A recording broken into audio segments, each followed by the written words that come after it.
परमपिता परमात्मा सारी सृष्टि के रचनहार, कुल मालिक, असंख्य ब्रह्मांडों के स्वामी, जगत गुरु, तीनों लोकों में प्रवेश करके सबका धारण पोषण करने वाले, राजाधिराज, आत्माधार, नाथों के नाथ, देवों के देव महादेव, सर्वेश्वर महेश्वर, मृत्युंजय, अजरो अमर, आदि अनादि सनातनी प्रभु, जगत पिता जगदीश्वर, श्री श्री 1008 की उपाधि के वास्तविक अधिकारी, अकाल मूरत सौद स्वरूपी राम वासुदेव, सर्वगतम ब्रह्म, परम पूज्य, प्रथम पूज्य, परम संत, परम पुरुष, परम धनी, परम दयालु, सत्य कबीर, हक्का कबीर, अल्लाहु कबीर, अल्लाहु अकबर, बाखबर, अल्लाह ताला, जगत के तारणहार, जगत के मुक्तिदाता, जगत के जगन्नाथ, हारे के सहारे, हिंदुओं के राम, मुसलमानों के अल्लाह, सिखों के वाहिगुरु, ईसाइयों के मसीह, दया के सागर दयानिधि, करुणा के सागर करुणानिधि,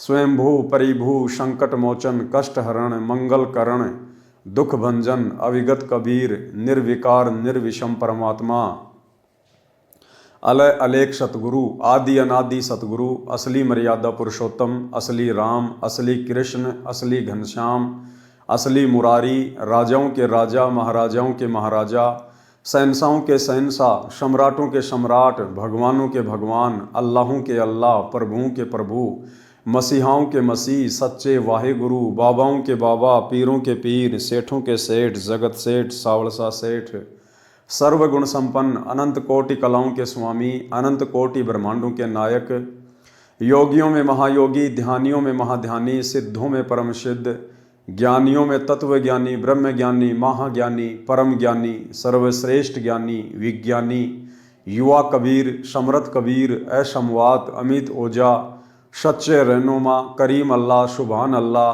दुनिया के अंतिम पैगंबर, 8 सितंबर 1951 से गांव धनाना, जिला सोनीपत, हरियाणा, भारतवर्ष की पावन भूमि पे प्रकट रियल कल की भगवान श्री नारायण साकार हरि, श्री बाबा साहेब, शब्द स्वरूपी राम, संत शिरोमणि सतगुरु रामपाल जी परमेश्वर जी के चरण कमल में साध संगति से जुड़े हुए देश विदेश से आप और हम सभी सत्सेवक भाई बहनों का अनंत कोटि दंडवत प्रणाम। सत्साई भाई और बहनों, दया पूज्य गुरुदेव भगवान की, सतगुरु रामपाल जी परमेश्वर जी की, जिनके शुभ आशीर्वाद से, विशेष आशीर्वाद से आप और हम सभी सत्सेवक भाई बहन साध संगति से जुड़कर अपनी आत्मा के कल्याण हेतु गुरुदेव के तत्व ज्ञान को आधार बनाकर मोक्ष प्राप्ति के लिए निरंतर सतलोक की ओर बढ़ रहे हैं। भाई और बहनों, पूज्य गुरुदेव जी के कर कमल से लिखित पवित्र ग्रंथ मुक्ति बोध के ऊपर वीडियो बनाने की श्रृंखला जारी है। आज इस श्रृंखला में हमारा ये 23वें नंबर का वीडियो है। प्रत्येक वीडियो में गुरुदेव भगवान के आशीर्वाद से आप और हमें अध्यात्म से संबंधित, भक्ति मार्ग से संबंधित बहुत ही गहरी गहरी जानकारियाँ और बहुत ही हमारे विश्वास को दृढ़ करने वाली बातें सीखने को, समझने को और सुनने को मिल रही हैं। तो भाई और बहनों, आज के वीडियो की हम शुरुआत करते हैं। पवित्र ग्रंथ मुक्ति बोध, पेज नंबर है 245। यहाँ आज परमेश्वर ने दुर्भिक्ष यानी अकाल पड़ने का वर्णन किया है। यानी जिस समय आदरणीय गरीबदास जी महाराज जी आए थे, उस समय 1720 में एक भयंकर अकाल पड़ा था और उस अकाल के दौरान जनजीवन इतना अस्त व्यस्त हो गया था, लोगों ने एक रोटी के लिए अपने बच्चे तक बेच डाले थे। कोई जाति पाति और धर्म का चक्कर नहीं रहा। जहां रोटी खाने को मिल जाए लोग टूट पड़ते थे। ना कोई जाति देखता था, ना कोई धर्म देखता था। बड़े बड़े राजघराने के लोग, राजा लोग और उनके बच्चे जो नान पुलाव खाया करते थे, 56 प्रकार के भोग खाया करते थे, एक रोटी के टुकड़े के लिए दर दर भटकने लगे। भाई और बहनों, युग परिवर्तन का समय निकट है। 2028 परमेश्वर के द्वारा निर्धारित समय है। ये दुनिया ज्ञान से अपने परमपिता परमेश्वर को नहीं पहचान पा रही है, नहीं जान पा रही है। सन 1994 से परमेश्वर ने, सतगुरु रामपाल जी परमेश्वर जी ने अपना यथार्थ 13वां कबीर पंथ शुरू कर दिया था और पिछले 30 वर्षों से लगातार उन्होंने देश दुनिया को समझाने के लिए दिन रात एक कर डाले। लेकिन इस आधुनिकरण की चक्काचौंध में और काल प्रेरणा से ये दुनिया सतगुरु के ज्ञान को स्वीकार नहीं कर पा रही है। नतीजन युग परिवर्तन के दौर में एक बार फिर से परमेश्वर के द्वारा वही 1720 वाली हिस्ट्री दोहराई जाएगी। आज ये दुनिया और इस दुनिया के लोग हर प्रकार से संकटों में घिरने वाले हैं। महामारी, युद्ध, महायुद्ध, अनेकों प्रकार से बाढ़, भूकंप, अतिवृष्टि, अनावृष्टि, ओलावृष्टि, जगह जगह पे आग लग जाना, भूकंप आ जाना, कई प्रकार से ये प्रकृति इंसान के जीवन को अस्त व्यस्त करेगी। और उस समय भी इस इंसान को परमेश्वर की ही शरण लेनी पड़ेगी। यदि अपने और अपने परिवार का बचाव चाहेंगे तो दूसरा धरती पर कोई रास्ता नहीं होगा। तो 1720 में किस प्रकार से दुर्भिक्ष पड़ा, अकाल पड़ा, उसका वर्णन परमेश्वर हमें पहले ही सचेत करने के लिए बता रहे हैं। दुर्भिक्ष अकाल का प्रकरण, पारक के अंक की वाणी नंबर 207 से 227। गरीब बीसे में बिसरे नहीं, लागी जोर कसीस, खंड बिहंडा हो गए देखो कोम 36। गरीब बीसे में बिसरे नहीं, बीसे का मतलब गुरुदेव ने बताया 2020। अब भाई और बहनों, ये परमेश्वर को पहचानने के संकेत हैं। ये भाषा, ये लफ्ज, ये कौन यूज कर सकता है? ये सांकेतिक हैं, कोड वर्ड में है। आपको गूगल में कहीं नहीं मिलेगा कि बीसे का मतलब 2020 होता है।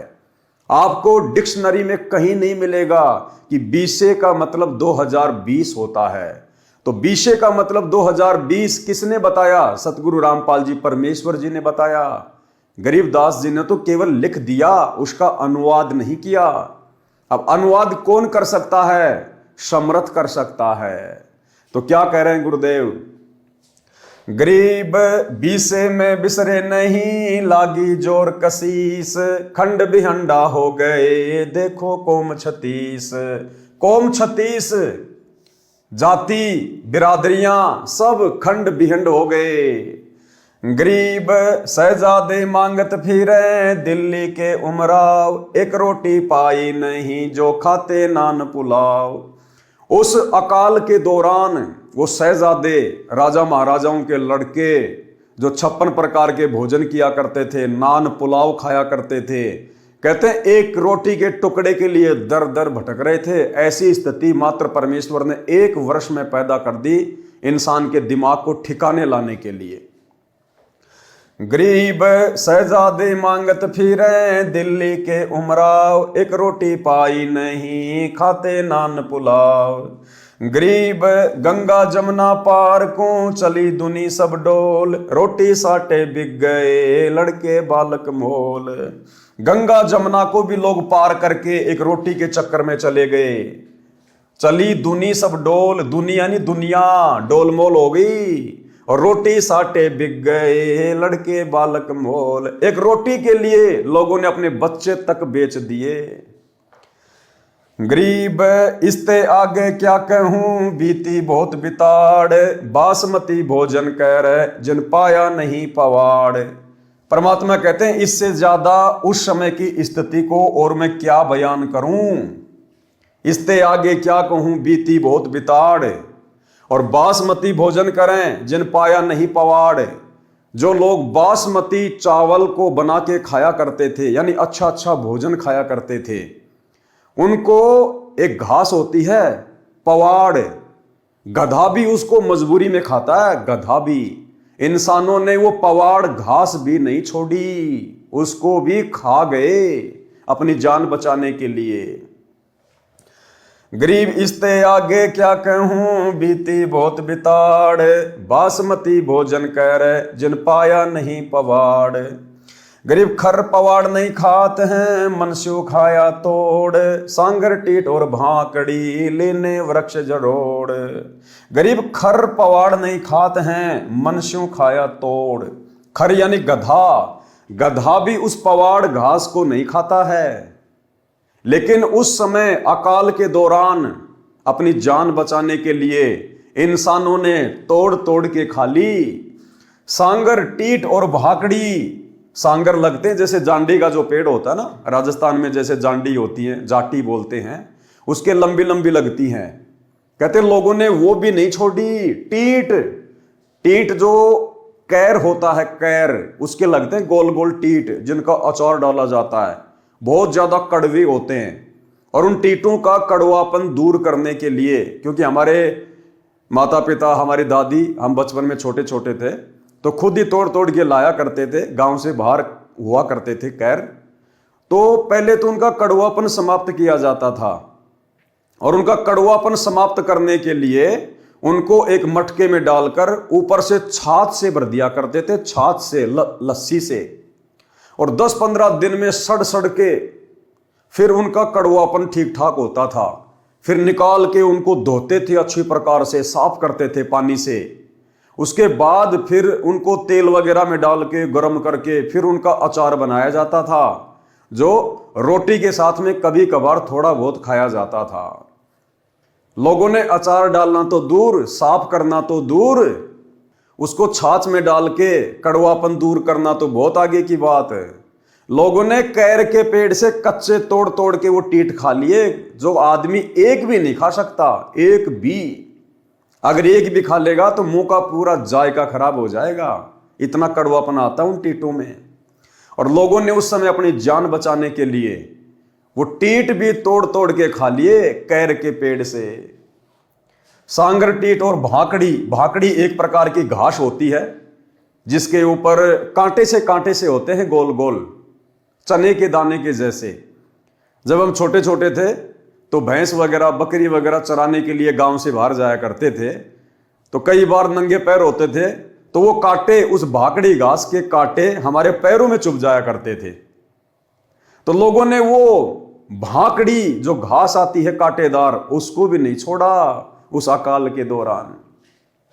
सांगर, टीट और भाकड़ी लीने वृक्ष जरोड़। पेड़ों के जो पत्ते हैं उनको भी जरोड़ जरोड़ के, तोड़ तोड़ के लोगों ने वो भी खा लिए, वो भी नहीं छोड़े। ऐसा दुर्भिक्ष पड़ा था। गरीब खर पवाड़ नहीं खाते हैं, मुनशो खाया तोड़। सांगर, टीट और भाकड़ी लीने वृक्ष जरोड़। गरीब कड़ा कुहिंद्रा खा गए, झड़ा जोजरू झाड़। इसते आगे क्या कहूं, रही न बोधी बाड़। परमात्मा कहते हैं कड़ा कुहिंद्रा खा गए, जिनको ये बकरियां खाया करती हैं, बकरियां, छोटे छोटे जो झोजड़े होते हैं, लोगों ने उनको भी नहीं छोड़ा। झड़ा जोजरू झाड़। और इसते आगे क्या कहूं, रही न बोधी बाड़। खेतों के चारों तरफ रखवाली के लिए कांटेदार झाड़ियां लगाया करते थे, लोगों ने उसको भी नहीं छोड़ा। कूट कूट के वो भी खा ली। गरीब फजल किया यूं दुख सुण्या, बरसे दीन दयाल। आए इंद्र गरज कर, शुबर सर्वस्ताल। उसके बाद लोगों ने भगवान से अर्ज करी, प्रार्थना करी। इंसान को अपनी जब औकात का पता चल जाता है ना, जैसे वर्तमान में परमपिता परमेश्वर सतगुरु रामपाल जी भगवान ने इंसान को थोड़ा सा दिमाग दिया भक्ति के लिए, परमात्मा ने इस विज्ञान को शुरू करवाया। और दुनिया सोच रही है कि हमने अपना दिमाग लगा के इंटरनेट बना लिया, टीवी बना लिया, मोबाइल बना लिए, जहाज बना लिए। दिया है दिमाग परमात्मा ने। अन्यथा द्वापर युग में श्री कृष्ण जी थे, त्रेता में श्री रामचंद्र जी आए थे। क्या उनके समय गर्मी नहीं पड़ती थी या सर्दी नहीं पड़ती थी? क्या उनको आने जाने के लिए गाड़ी की आवश्यकता नहीं थी? रोड भी ढंग के नहीं थे, खड्डे खच्चर जोड़ जोड़ के चला करते थे। क्या उनको अपने रिश्तेदारों से बात करने के लिए मोबाइल की आवश्यकता नहीं थी? क्या उनको गर्मी में एसी या कूलर, पंखे की आवश्यकता नहीं थी? वो एक पंखा भी नहीं बना पाए, 3 लोक के भगवान। तो आज का इंसान उनसे ज्यादा समझदार है क्या, जो इंटरनेट बना लेगा? तो ये सब कुछ परमेश्वर ने वर्तमान में इंसान को दिमाग दिया है, केवल भक्ति में सहयोग के लिए। आज ये चीजें भक्ति में सहयोग हो रही हैं। दास एक जगह से वीडियो बना रहा है, आप सभी भगत भाई बहन लाइव देख रहे हैं, घर में बैठे बैठे अपने अपने मोबाइल में इंटरनेट के माध्यम से। एक जगह से दूसरी जगह पर जाने के लिए परमेश्वर ने हमें साधन दिए ताकि हमारे समय की बचत हो। पहले लोग पैदल जाया करते थे या बैलगाड़ी में जाया करते थे। 2 दिन का रास्ता महीनों महीनों में पूरा हुआ करता था। आज महीने का रास्ता 2 घंटे में पूरा कर दिया जाता है, बाकी समय परमात्मा की भक्ति। तो परमेश्वर ने भक्ति में सहयोग के लिए इस विज्ञान का सहारा आप और हमें दिया। लेकिन वर्तमान में इंसान आध्यात्म ज्ञान को ना समझकर और विज्ञान को ही सब कुछ मानकर धीरे धीरे अपने पतन की ओर आगे बढ़ रहा है। और यह पतन 2028 युग परिवर्तन के दौर में इस दुनिया को दिखाई देगा।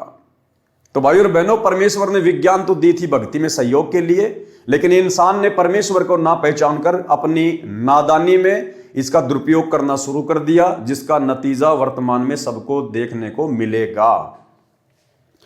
तो उसके बाद लोगों ने परमात्मा से अर्ज करी, जिसको भी अपना परमात्मा मानते थे, जिसको भी अपना इष्ट मानते थे, लेकिन सुनने वाला तो एकमात्र यही परमात्मा है। उसके बाद परमात्मा ने दया बख्शी। गुरुदेव भगवान ने इंद्र को आदेश दिया, बरसात हुई, धीरे धीरे माहौल ठीक हुआ। गरीब फजल किया, यूं दुख सुना, फजल किया, लोगों ने अरदास करी और उस परमात्मा ने उनका दुख सुना। और बरसे दीन दयाल, आए इंद्र गरज कर, सुबर सरवर ताल। गरीब सातु धात और सातु अन्न, बरसा के माही, मेहर मौज मोला करी, बादल पछाए जाही। गरीब बरसे इंद्र घनघोर कर, उतरया हुक्म हिजूर, खलक मुलक सब आवादान, नाही होत कसूर। गरीब ये 20 की बात है, लग्या 21 ऐन। अब क्या कह रहे हैं परमात्मा कि ऊपर आपको जो बातें बताई है ना अकाल के विषय में, ये तो 20 की बात है, यानी 1720 की बात है। फिर लग्या 21 ऐन, फिर 1721 शुरू हुआ। गरीब ये 20 की बात है, लग्या 21 ऐन, 60 महीना शुभ घड़ी, 7 8 चैन। गरीब 60 बदी बैठे गद्दी, इंद्र मूला दीन, लोकपाल लहरी कला, प्रसन्न देवा तीन। गरीब हुकुम अरस्त उतरया, बरसे हरिजन संत, रांडी कै हांडी चढ़ी, बुढ़िया जामे दंत। गरीब 3 4 और 5 मन, हुआ अन उजाल, भीग्या लग्या 110 महीना, यो खाओ कंगाल। फिर खेतों में बढ़िया अनाज होने लगा, लोग पेट भर भर के खाना खाने लगे। गरीब लांडी बूची लाड करी, संतों के प्रताप, सांगर टीट न पावते, इब खावे मूंग और भात। गरीब लांडी बूची लटकती, रोखियों ऊपर रूह, केस वहां ही खुश रहे, इब ओडत है सू। गरीब आने का 10 शेर अन्न, मेहनतियां कूदे, पिछले दिन नहीं याद हैं, तौबा करके ले। गरीब 1 आने का शेर अन्न, लेते सब मजूर, देखी 10 गुना बद गया, समझी गधेरे सूर। गरीब जुल्हों ऊपर जुल्म था, मर गए डूम डहाल, कातन को पाया नहीं, पर्या जबी साकाल। गरीब सासू साड़ी माए क्या, बापू पीत बिछो, शकल कबीला तज गए, ऐसा व्याप्या द्रोह। परमात्मा कहते हैं उस अकाल के दौरान क्या सासू, क्या साड़ी, क्या माँ, क्या बाप, क्या बेटा, क्या वो परिवार, क्या वो कबीला, सब तितर बितर हो गए। पता नहीं अपनी पेट की भूख शांत करने के लिए कौन कहां कहां भटक रहा था। गरीब ऐसी बीती जगत में, जाने नहीं जिहान, कत्थक चूना लाए कर, अब चाबण लागे पान। कहते हैं संसार में ये काल और ये दुर्गा ऐसे ऐसे तांडव मचाते हैं। गरीब ऐसी बीती जगत में, जाने नहीं जिहान। और वर्तमान में इंसान को थोड़ा बहुत परमात्मा ने सुख क्या दे दिया, उन सब घटनाओं को भूल गया है। इंसान सोचता है वर्तमान में ऐसा नहीं होगा, अकाल तो पहले पड़ा करते थे, भूकंप तो पहले आया करते थे। और कहते हैं अब कत्थक चूना लाए कर, अब चाबण लागे पान। उस समय तो खाने को रोटी नहीं थी और अब बकवाद करने लग गए। फिर अब चूना लगा के, कत्था लगा के और पान खाने लग गई दुनिया, बकवाद करने लग गई, शराब पीने लग गई, मांस खाने लग गई। तो भाइयों और बहनों, आज ये दुनिया फिर से उसी मुहाने पे खड़ी है। आज फिर से दुनिया ने वही बकवादे करनी शुरू कर दी, परमेश्वर को पहचान नहीं रहे, जान नहीं रहे। तो आने वाले समय में, जो कि बहुत ही थोड़ा समय बच गया है, मुट्ठी भर भी समय नहीं है, मुट्ठी भर का मतलब है 5 उंगलियां हैं ये, इसको कहते हैं मुट्ठी भर। यानी संसार के पास में, दुनिया के पास में 5 वर्ष भी नहीं बचे हैं। 2028 युग परिवर्तन का दौर है, उससे पहले पहले दुनिया को दिन में तारे दिखाई देने लग जाएंगे। गरीब पंडो भारत में बचे, यो राखे जनदास, काल कुचालों में रहे, नहीं खाए खड़घास। परमात्मा कहते हैं जिस समय महाभारत का युद्ध हुआ था, उस समय परमात्मा ने केवल पांडवों की रक्षा की थी, क्योंकि पांडव एक प्रकार से उस समय धर्म के पाले में थे। हालांकि जिस स्तर पर वो थे उसको धर्म नहीं कहा जा सकता, क्योंकि लड़ तो वो भी राज के लिए रहे थे, तो वो कोई धार्मिक लड़ाई थोड़ी थी। लेकिन कौरवों की तुलना में पांडव परमेश्वर की विशेष आत्मा थी, इसलिए परमात्मा ने महाभारत के युद्ध में उस समय पांडवों की रक्षा की। उस समय भी ऐसी हालातें पैदा हो गई थी, पांडवों को वनवास दे दिया गया था 12 वर्ष का। तो कहते हैं पांडवों के सामने ऐसी परिस्थिति पैदा नहीं हुई कि उनको घास खा खा के अपना टाइम पास करना पड़े। परमात्मा ने उनके लिए हर जगह भोजन की व्यवस्था की। किसके लिए? अपनी विशेष आत्माओं के लिए। अब भाइयों और बहनों, गुरुदेव ने एक सत्संग में बताया कि विशेष आत्मा क्या होती है और कैसे परमात्मा अपनी विशेष आत्माओं की आपत्तियों के समय सहायता करता है। गुरुदेव ने बताया जैसे एक पिता के 4 संतान हैं और 3 हैं वो नालायक हैं, पिता की आज्ञा का पालन नहीं करते, सारे उल्टे काम करते हैं, और एक है वो पिता की आज्ञा में चलता है। तो जब कोई विशेष संकट आएगा तो उस पिता का ध्यान अपने उस आज्ञाकारी बच्चे के ऊपर जाएगा। वो 3 जो नालायक हैं उनके ऊपर पिता विशेष ध्यान नहीं देगा, उनको अपना कर्म ही भोगना पड़ेगा। महाभारत कितना भयंकर युद्ध हुआ, उसमें पांडवों की रक्षा बनी और सब दुनिया मर गई। ऐसे ही परमात्मा ऐसी आपत्तियों में कबीर परमेश्वर के बच्चों को, कबीर परमेश्वर की जो विशेष आत्माओं को, विशेष कौन सी होती हैं, जैसे वैसे तो हम कबीर जी के सभी बच्चे हैं, सभी उसी की आत्मा है। कीड़ी, हाथी, कुंड, राजा, रंग, महादेव, ब्रह्मा, विष्णु, महेश और हम। विशेष आत्मा वो है जो उनकी आज्ञा का पालन करके उनके अनुसार चल रहे हैं। जैसे एक पिता की 5-6 बेटे हैं और 2 पुत्र उसकी आज्ञा का पालन ना करके बकवाद करते हैं, कि तो चोरी करते हैं, कि तो लठ बजाते हैं, कोई झगड़ा करते हैं, तो वो विशेष आत्मा उसके बच्चे नहीं है। आत्मा में दुख तो होता है, लेकिन वो उसकी आज्ञा से बाहर जा करके है, तो उन पर विशेष ध्यान ना दे करके पिता उनकी तरफ विशेष ध्यान देता है जो उसकी मर्यादा में चल रही। और जो दूसरे हैं मर्यादाहीन रहते हैं, उनसे तो पैसे भी छुपा कर रखा कर, कभी रास्ते ये निकाल ना ले जाए। तो ऐसे ही जो परमेश्वर की प्यारी आत्माएं कभी किसी उसके चरणों में रही हैं, उस क्षेत्र में परमात्मा ने अकाल नहीं गिरने दिया। तो यहाँ उसी के विषय बताते हैं, पंडो भारत में बस। तो आने वाले समय में जब ये आपत्तियां देश और दुनिया में आएंगी, उस समय भाई और बहनों परमात्मा केवल अपनी विशेष आत्माओं के ही साथ रहेंगे, बाकी दुनिया के साथ नहीं रहेंगे। दुनिया के जो जैसा कर्म है वैसा ही उनको फल भोगना पड़ेगा। और वर्तमान में जो सतगुरुदेव भगवान से उपदेश लेकर भक्ति कर रहे हैं, मर्यादा में रह रहे हैं, नेक नीति से अपना कर्म कर रहे हैं, परमेश्वर अपनी इन ही विशेष आत्माओं की उस समय रक्षा करेगा। परमात्मा उनको भूखा नहीं मरने देगा, कहीं से भी उनके लिए परमात्मा अन्न का बंदोबस्त करेगा। और ये तो समर्थ है, धनी है, जगत सेठ है, इस परमेश्वर को तो कुछ भी करने की जरूरत नहीं है, इनके तो संकेतों से सब कुछ होता है। अगर हमारे घर में उस समय 2 दाने होंगे, सुबह मटका भरा हुआ मिलेगा, मटका भरा हुआ। सुनिए गुरुदेव के मुख कमल से। फिर भगवान व्यवस्था करेगा, आपके घर में 2 दाने होंगे, तड़के भरा पाओगा मटका, पिप्पा भरा पाओगा आटे का, इस तरह कर देगा दाता आपके लिए। लेकिन भक्ति करवाने के लिए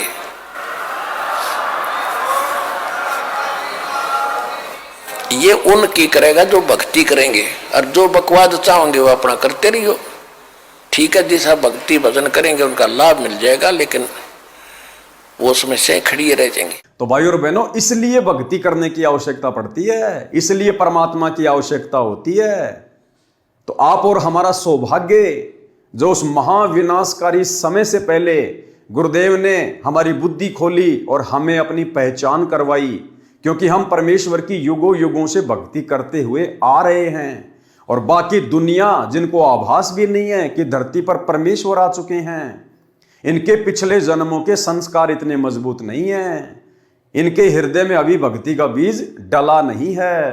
तो भाई और बहनों, ये आदरणीय गरीबदास जी महाराज जी के सदग्रंथ की वाणियां हैं, यानी सतगुरु रामपाल जी भगवान ने ही 350 साल पहले आदरणीय गरीबदास जी की भूमिका निभाई थी, और इन्होंने ही अपने कर कमल से सदग्रंथ साहिब को लिखा था, यानी लिखवाया था। परमेश्वर तो केवल एक अनपढ़ की भूमिका कर रहे थे, वो चाहते तो लिख भी सकते थे, उनके लिए तो कोई बड़ी बात नहीं है, लेकिन परमेश्वर ने एक अन्य आत्मा गोपाल दास जी को निमित्त बनाया और सदग्रंथ साहिब को लिखवाया। तो भाई और बहनों, इस पवित्र ग्रंथ की वाणियों को पढ़ने मात्र से हम पुण्य के भागी बनते हैं। आगे गुरुदेव ने इन वाणियों का संक्षेप में सरलार्थ किया हुआ है। एक बार पुनः हम इन वाणियों को पढ़ेंगे, क्योंकि ये परमेश्वर के मुख कमल से उच्चारित वाणियां हैं, ये परमेश्वर के हृदय की पुकार हैं, ये परमेश्वर की आत्मा की पुकार है, ये हमें पोसती है, ये हमें पालती है। इससे हम भगत भाई बहन दृढ़ होते हैं, भक्ति मार्ग पर हमारा विश्वास बढ़ता है। गरीब बीसे में बिसरे नहीं, लागी जोर कसीस, खंड बिहंडा हो गए देखो कोम 36। गरीब शहजादे मांगत फिरे दिल्ली के उमराव, एक रोटी पाई नहीं खाते नान पुलाव। गरीब गंगा जमुना पार को चली दुनी सब डोल, रोटी साटे बिक गए लड़के बालक मोल। गरीब इसते आगे क्या कहूँ बीती बहुत बिताड़, बासमती भोजन कर जिन पाया नहीं पवाड़। गरीब खर पवाड़ नहीं खात हैं मन स्यों खाया तोड़, सांगर टीट और भाकड़ी लीने वृक्ष जरोड़। गरीब कड़ा कुहिंद्रा खा गए झड़ा झोजरू झाड़, इसते आगे क्या कहूँ रही न बोदी बाड़। गरीब फजल की आयु दुख सुण्या बरसे दीन दयाल, आए इंद्र गरज कर सुबर सरबर ताल। गरीब सातु धातुर सातु अन्न बरसा के माही, मेर मौज मोला करी बादल पछाए जाही। गरीब बरसे इंदर गनगोर कर उतरया हुक्म हिजूर, खलक मुलक सब आवादान ना नहीं होत कसूर। गरीब ये बीसे की बात है लग्या 21 ऐन, 60 महीना शुभ घड़ी सातों आठों चैन। गरीब 60 बदी बैठे गद्दी इंदर मुलालीन, लोकपाल लहरी कला प्रसन्न देवातीन। गरीब हुकुम अरस्त उतरया बरसे हरिजन संत, रांडी कै हांडी चढ़ी बुढ़िया जामे दंत। गरीब 3, 4 और 5 मन हुआ अन्न उजाल, भीग्या लग्या 110 महीना यो खाओ कंगाल। गरीब लांडी बूची लाड करी संतों के प्रताप, सांगर टीट न पावते इब खावे मूंग और भात। गरीब लांडी बूची लटकती रुखों ऊपर रू, केस वहाई खुशी रहे इब ओडत है सू। गरीब आने का 10 शेर अन्न मिन्नतियां को दे, पिछले दिन नहीं याद हैं तौबा करके ले। गरीब 1 आने का शेर अन्न लेते सब मजूर, देखी 10 गुना बद गया समझी गदरे सूर।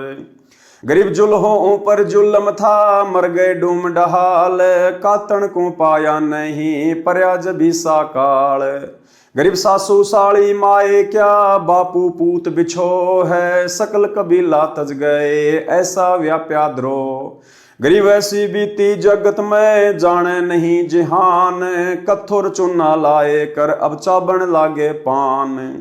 गरीब पंडो भारत में बचे यो राखे जनदास, काल कुचालों में रहे नहीं खाए खड़ घास। सरलार्थ, इन वाणियों में दुर्भिक्ष का वर्णन है। विक्रमी संवत 1720 में अकाल पड़ा था, बारिश नहीं हुई, उस समय नहरें नहीं थी, सिंचाई का एकमात्र साधन वर्षा थी जो हुई नहीं, जिस कारण से अकाल गिरा, जनता भूखी प्यासी मरने लगी। संत गरीबदास जी ने बताया है कि उस दुर्भिक्ष के कारण 36 जाति के व्यक्ति बर्बाद अर्थात नष्ट हो गए। जो जाति विशेष में जन्मे थे, यानी जैसे ब्राह्मण, ठाकुर लोग, राजपूत लोग अपने को सर्वोच्च जाति का मानकर घमंड करते थे, वे जाति बताना भूल गए। अपनी भूख शांत करने के लिए, जान बचाने के लिए ब्राह्मण, ठाकुर, राजपूत चमारों के घर पर रोटी मांगते थे। अपनी जाति वाति बताना सब भूल गए। जो पहले एक दूसरे से इतनी नफरत किया करते थे, अपने आप को सर्वोच्च माना करते थे, अपने को सर्वोच्च जाति का मानकर घमंड करते थे, वे जाति बताना भूल गए। भूख से बेहाल थे, सर्व प्राणी त्राही त्राही कर रहे थे। जो दिल्ली में रहने वाले शहजादे अर्थात राजघराने के व्यक्ति भूख के कारण दर दर भटक कर मांग मांग कर रोटी खा रहे थे। जो दिल्ली के उमराव अर्थात राजवंश के लोग नान पुलाव खाते थे, उस समय रोटी को तरस रहे थे, रोटी को।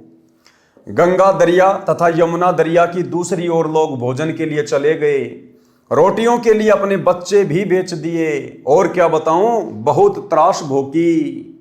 जो बासमती चावल पकाकर मजे से खाते थे, उनको पवाड़ घास भी खाने को नहीं मिला, क्योंकि व्यक्तियों ने वह भी खा लिया था। पवाड़ घास को गधे भी नहीं खाते, आदमियों ने तोड़ तोड़ कर खाया।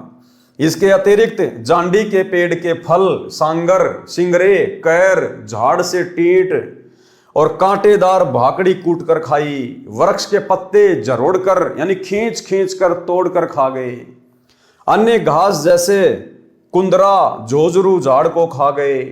इससे आगे और क्या बताऊं, उस दुर्भिक्ष में कांटेदार झाड़ियों की बाड़ जो खेत की रक्षा के लिए लगाई हुई थी, जो बोदी यानी कमजोर पुरानी गली हुई थी, बाड़ भी कूट कूट कर खानी पड़ी। ऐसी दुर्गति आदमियों की हुई थी। हाहाकार मचा, परमात्मा ने पुकार सुनी, इंद्र को आदेश दिया बारिश करने का। बारिश हुई, बादल गरज गरज कर बरसने लगे, तालाब खेत पानी से पूर्ण रूप से भर गए, अच्छी फसल हुई, दुर्भिक्ष का संकट टल गया। दुर्भिक्ष में सासू, साली, माता पिता, पुत्र सब परिवार भूखे मरते, भोजन की तलाश में पागलों की तरह इधर उधर भाग गए, एक दूसरे से बिछुड़ गए। जगत में ऐसी भयंकर स्थिति हुई थी। अब दुनिया उन दुर्दिनों को भूल गई है, बकवाद करने लगे हैं, कत्था तथा चूना लगाकर पान चबाने लगे, यानी फंड करने लगे हैं, परमात्मा को याद नहीं करते। ये सारी बातें गुरुदेव भगवान ने क्यों लिखनी पड़ रही हैं, क्यों समझानी पड़ रही है कि भैया अगर उसी प्रकार से बकवाद करते रहोगे और परमात्मा की भक्ति नहीं करोगे, सच्चे सतगुरु की शरण में आके सत भक्ति नहीं करोगे, तो जिस प्रकार सन 1720 में मात्र एक वर्ष में परमेश्वर ने दुनिया को अरस से फरस पे लाके छोड़ दिया, वो समय अब ज्यादा दूर नहीं है।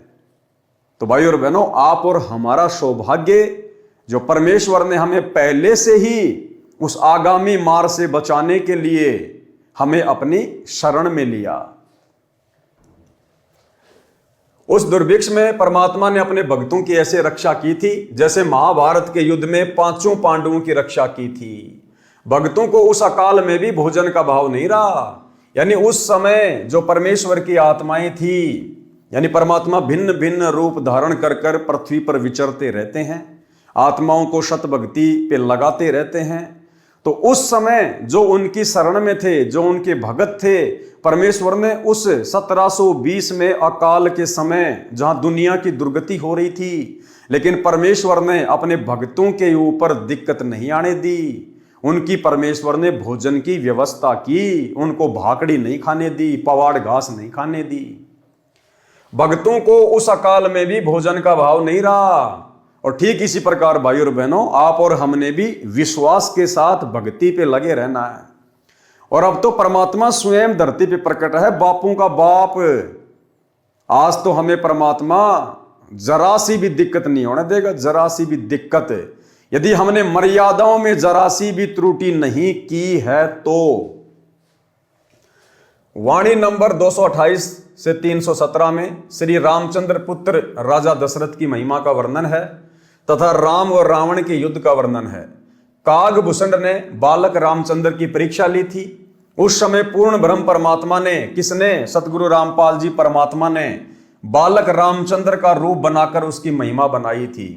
अब भाई और बहनों देखो, अनंत घटनाएं हो चुकी हैं, अनंत लीलाएं परमेश्वर कर चुके हैं।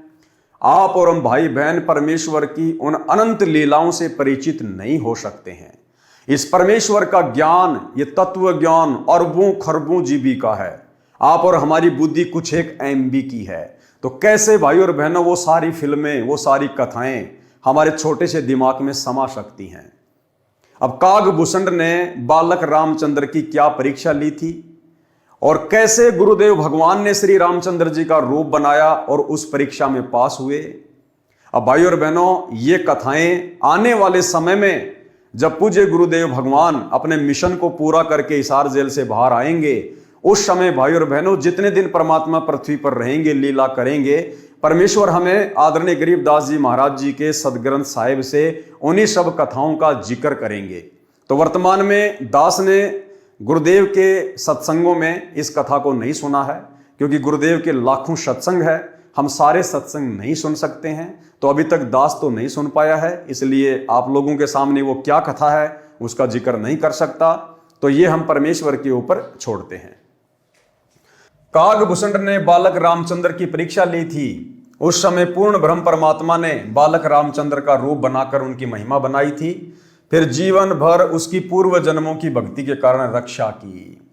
नारद के अभिमान को भंग किया था, उसका भी वर्णन है। इसका वर्णन पहले कर दिया है।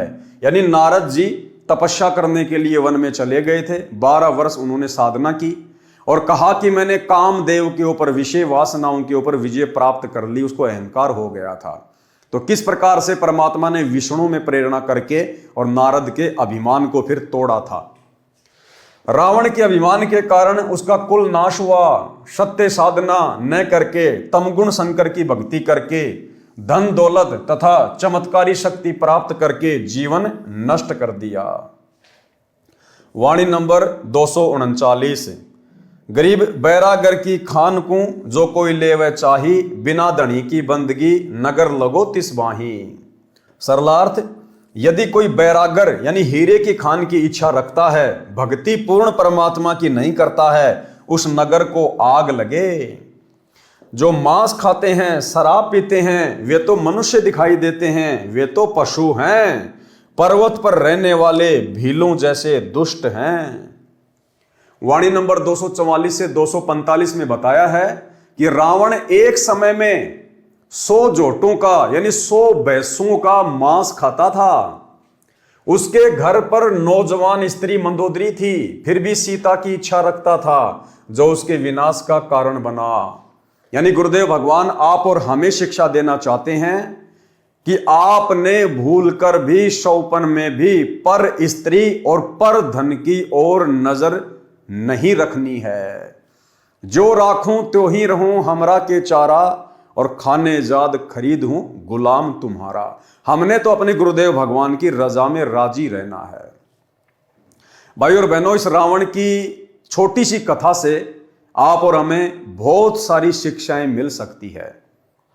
हम अपने अभिमान को, अहंकार को चूर चूर कर सकते हैं कि आप और हमारी वर्तमान में ऊंट के मुंह में जीरे के बराबर भी औकात नहीं है। चाहे कोई यहां का प्रधानमंत्री क्यों ना हो, बड़े से बड़ा कोई धनपति क्यों ना हो, आप और हमारी वर्तमान में कोई औकात, कोई हैसियत नहीं है।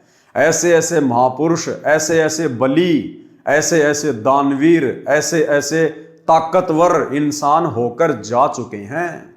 रावण क्या कह रहे हैं गुरुदेव भगवान? रोजाना 100 जोटों का मांस खाता था। 100 जोटों का ये रावण की खुराक थी।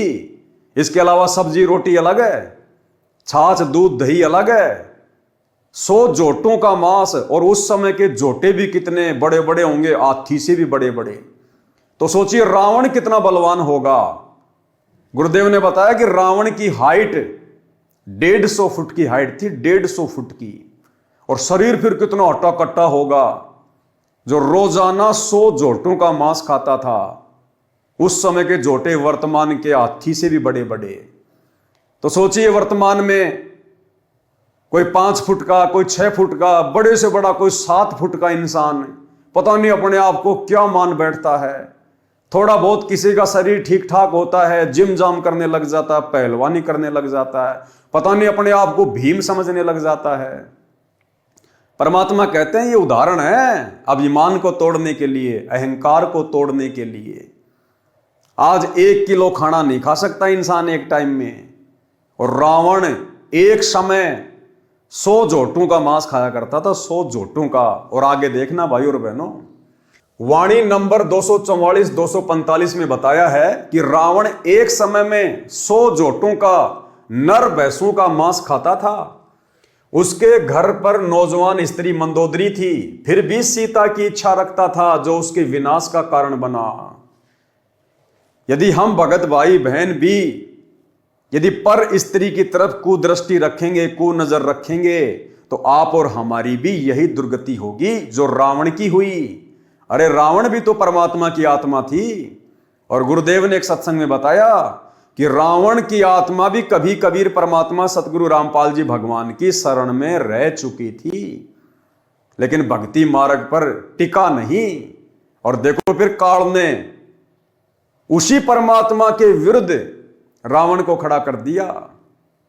परमात्मा के विरुद्ध खड़ा करने का मतलब है सत्य के विरुद्ध अहंकार से भरकर रावण को खड़ा कर दिया, और रामचंद्र रूप बनाकर रामचंद्र जी की पुकार पर इस कबीर परमेश्वर सतगुरु रामपाल जी भगवान ने फिर उस रावण का नाभि में तीर मारकर वध करना पड़ा। रावण का भाई कुंभकर्ण, पुत्र मेघनाथ आदि आदि अनेकों जोटों का मांस खाते थे। रावण ने 33 करोड़ देवताओं को अपनी कैद में बांधकर डाल रखा था। कितना सिद्धि युक्त था, कितना बलवान था। वाणी नंबर 246 से 256 तक रावण राजा की सेना का वर्णन है। अब रावण की सेना का वर्णन है, रावण के नौकरों का, चाकरों का वर्णन। वाणी नंबर 246 से 256 तक रावण राजा की सेना का वर्णन है। वाणी नंबर 25 में रावण के अंग रक्षकों की संख्या बताई है। अंग रक्षक, बॉडीगार्ड 100 करोड़, 100 करोड़ मतलब 1 अरब। 100 करोड़ सेना तो रावण की गद्दी तथा घर के चारों ओर रखवाली करती थी। अब सोचिए भाई और बहनों, वर्तमान का कोई प्रधानमंत्री है, कोई राष्ट्रपति है, Z+ सिक्योरिटी लेके घूमता है, जिसमें 10-15 उसके बॉडीगार्ड होते हैं, 100 मान लो ज्यादा से ज्यादा, और पता नहीं क्या समझता है अपने आप को। रावण 100 करोड़ उसके बॉडीगार्ड थे, 100 करोड़। अब सोचो बाकी सेना कितनी होगी उसके पास में। जिस व्यक्ति के राजघराने के चारों तरफ और जिसकी सिंहासन यानी उसकी जो गद्दी थी जहां वो बैठा करता था, सिंहासन लगाया करता था, सिंहासन और राजघराने यानी उसके महल के चारों तरफ सिक्योरिटी के लिए 100 करोड़ सैनिक थे, 100 करोड़। तो आज के इंसान की क्या औकात है उसकी तुलना में। और आगे देखना भाई और बहनों, आगे देखना, अगर वास्तव में कोई भक्ति बीज होगा, परमात्मा की विशेष अधिकारी आत्मा होगी, वो इन उदाहरणों को देखकर कभी शौपन में भी घमंड नहीं करेगा, ना अपने धन का, ना अपने शरीर का, ना अपने बेटा बेटी का, और ना अपनी पद पोस्ट का। पारक के अंक की वाणी नंबर 258 से 259।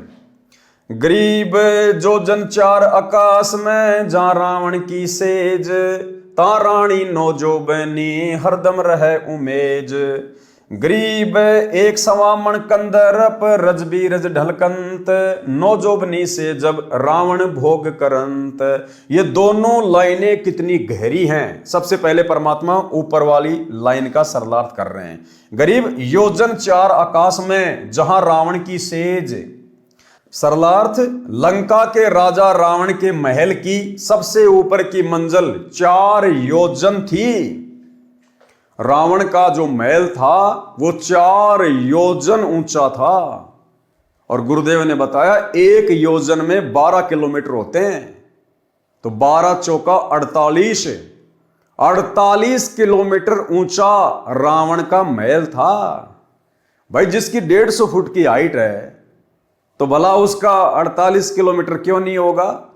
और भाई उस समय तो सब कुछ सिद्धियों से काम होता था। जैसे आजकल बुर्ज खलीफा बना दी लोगों ने दुबई में, 800-900 मीटर ऊंची बिल्डिंग है कि दुनिया की सबसे ऊंची बिल्डिंग, और उसमें जाते कैसे हैं, लिफ्ट लगा के। ऐसे ही रावण अपनी 48 किलोमीटर ऊंची बिल्डिंग में सिद्धि शक्ति से उड़ के जाया करता था, उड़ के जाया करते थे। तो बताओ भाई और बहनों, वर्तमान के इंजीनियर तो कहीं भी नहीं टिकते। ऐसे ऐसे इंजीनियर हो चुके हैं इस धरती के ऊपर। आज 1 किलोमीटर ऊंची बिल्डिंग बना दी, बुर्ज खलीफा। पता नहीं अपने आप को इंसान क्या समझने लग रहा, हमने क्या बना लिया। रावण जैसे 48 किलोमीटर ऊंचे महल बना के चले गए, आज उनका नामो निशान भी नहीं है। तो क्या औकात है आज के इंसान की, किस बात पे घमंड करेगा आज का इंसान। लंका के राजा रावण के महल की सबसे ऊपर की मंजिल 4 योजन, 1 योजन 12 किलोमीटर का होता है, इतनी ऊंची थी। और आजकल कोई भगत भाई बहन अगर 2 मंजिल बना लेता है, 3 मंजिल बना लेता है, फूला नहीं समाता, रात को सपने भी आते हैं किराएदार आ गया, 12,000 महीने के दे रहा है, बढ़िया रसोई का काम चल रहा है। परमात्मा कहते हैं घर तो 3.5 हाथ गणा तो पूर्ण 4, और इससे अधिक जो चाहता उसको नहीं विचार। साईं इतना दीजिए जिसमें कुटुंब समाओ, हम भी भूखे ना रहे साधु ना भूखा जाए। हम भगत भाई बहनों ने केवल अपनी भक्ति को सफल करने के लिए, और जितनी वस्तुओं की हमें आवश्यकता है कम से कम, केवल हमने उतनी ही वस्तुओं का संग्रह करना है। और बार बार हमने गुरुदेव भगवान से डिमांड नहीं करनी, अर्ज नहीं करनी, प्रार्थना नहीं करनी। बारंबार गुरुदेव से प्रार्थना करना भी काल का भयंकर जाल है। यदि आप सांसारिक वस्तुओं के लिए, भौतिक वस्तुओं के लिए, बेटा बेटी की पढ़ाई के लिए, नौकरी के लिए, इंटरव्यू के लिए, मकान बनाने के लिए, यदि आप बारंबार गुरुदेव भगवान से अर्ज करते हैं, प्रार्थना करते हैं, तो भाई और बहनों परमात्मा ने बताया तुम अपना सत्यानाश कर रहे हो। अगर तुम्हें परमात्मा देगा तो तुम्हारी भक्ति से देगा, तेल तो तिलों से निकलेगा। मांग लो ये तो दे देगा, दाता है, दाता एक राम भिखारी सारी दुनिया। लेकिन तुम्हें देगा तुम्हारी भक्ति के प्रतिफल में। अब आप यहाँ आते हो तो कोई तो रोग से दुखी है, कोई कर्जे से दुखी है, कोई अन्य, कोई पुत्री के साथ कोई गलत घटना घट रही है, भाई कोई किसी केस से पीड़ित है, कोई किसी कारण से। और जो भी ज्ञान और भक्ति दी जाती है आपकी वहीं नष्ट हो जाती है, क्योंकि आप भक्ति करते हो, फिर 36 आपके ऊपर आपदाएं हैं, उनसे पर अर्जी लगाते हुए भगवान नहीं हो जाते, वो आपकी साथ साथ खत्म होती है। और जो भी ज्ञान और भक्ति दी जाती है आपकी वहीं नष्ट हो जाती है, क्योंकि आप भक्ति करते हो, फिर 36 आपके ऊपर आपदाएं हैं, उनसे पर अर्जी लगाते हुए भगवान नहीं हो जाते, वो आपकी साथ साथ खत्म होती है। और जो भी ज्ञान और भक्ति दी जाती है आपकी वहीं नष्ट हो जाती है, क्योंकि आप भक्ति करते हो, फिर 36 आपके ऊपर आपदाएं हैं, उनसे पर अर्जी लगाते हुए भगवान नहीं हो जाते, वो आपकी साथ साथ खत्म होती है। तो परमात्मा आपको कैसे ठीक करेगा। एक बार किसी के ओठ का चोट लगी, ओठ के, और किसी ने दवाई बता दी कि इसके होठ का हलवा बना के बांध दो। अब थोड़ा सा हलवा बनाया 10-20 ग्राम देसी घी का, उसके होठ पर रख दिया। होठ पर रखते हो भीतर कर गया, भूखा था, उसने फिर दरिया फिर खा गया। एक समझदार से ने बताया कि अच्छा बना दो, और पहले इसने भीतर तो भरो, जब होठ पर टटेगा, अंदर से फुल करो इसको, जब टेकने देगा ये होठ पे। तो पहले ये परमात्मा पहले आपको अंदर से भरेंगे, और जब इस औषधि ने उठ पे टेकने दोगे आप, जब आप ऊपर न चालन की सोचोगे,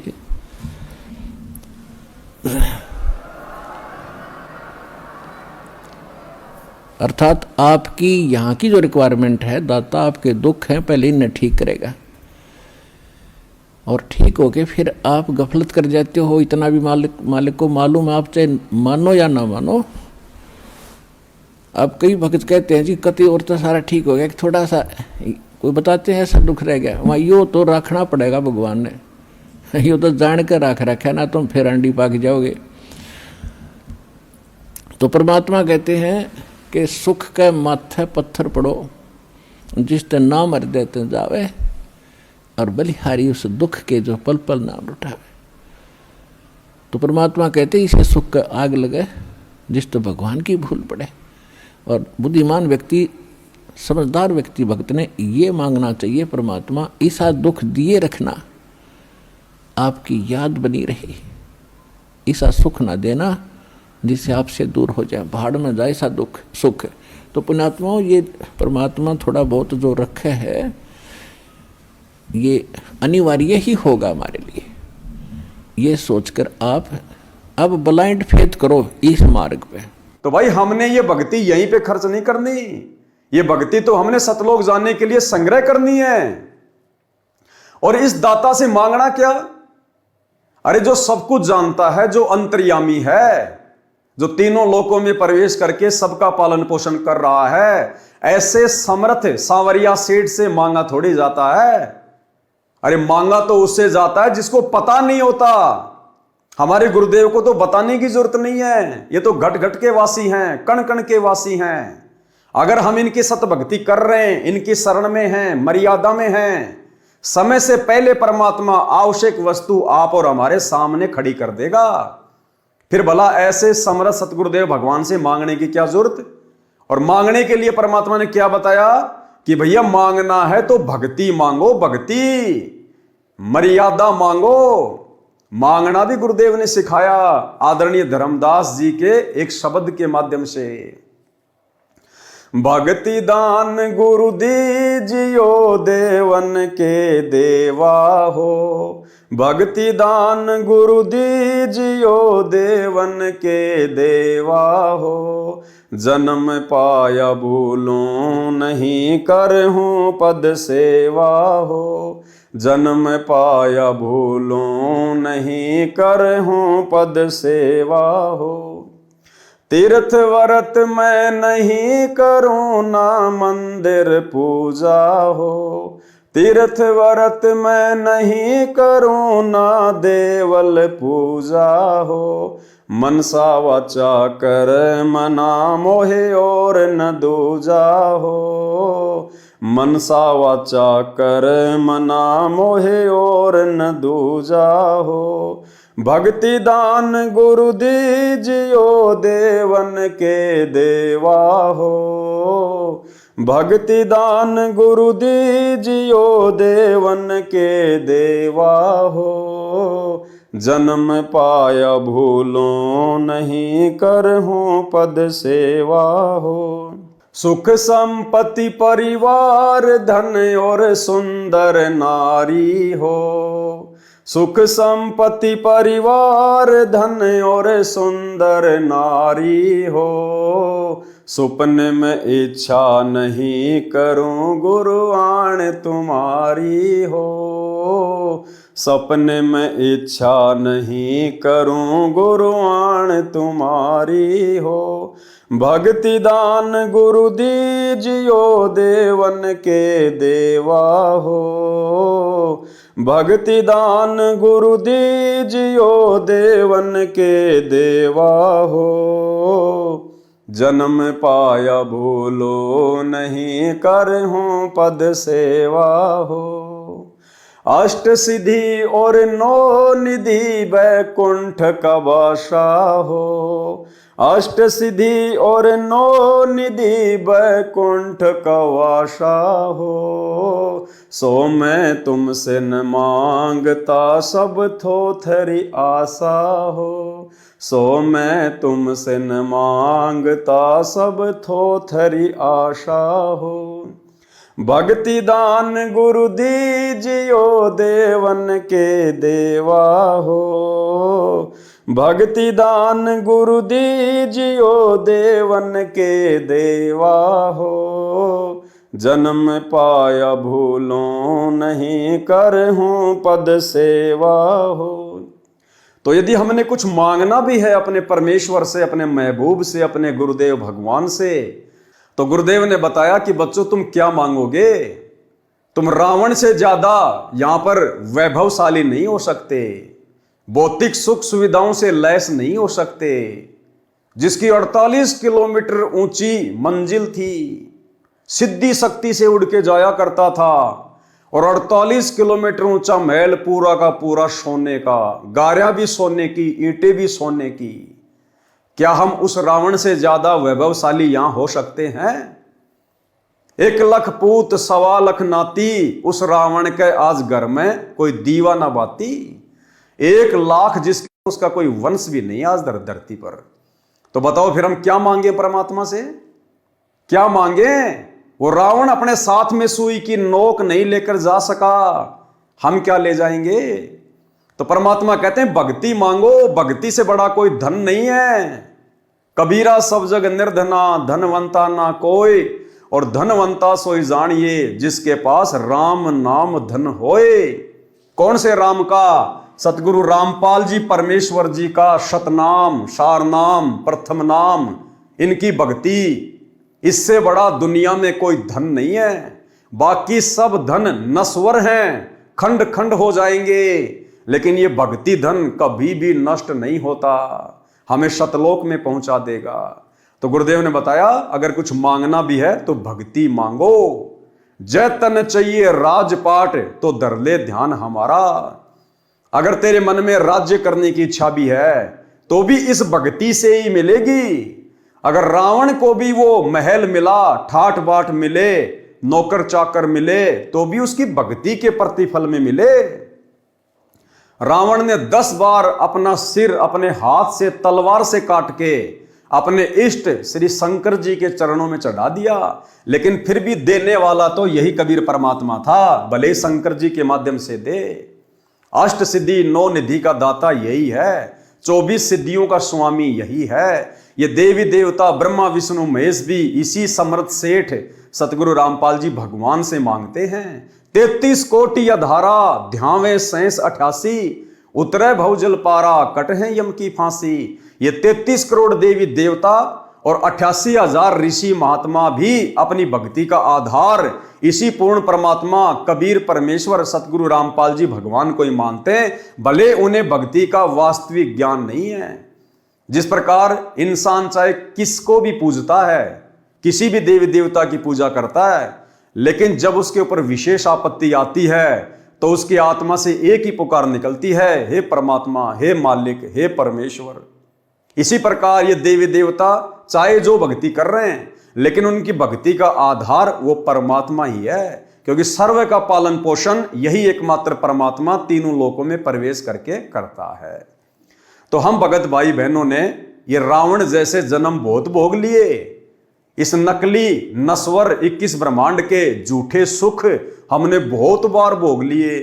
अनेकों बार हमने बड़े बड़े बलशाली पहलवानों के जन्म ले लिए। अनेकों बार हम बड़े बड़े बिजनेसमैन रह चुके हैं, बड़े बड़े खिलाड़ी रह चुके हैं।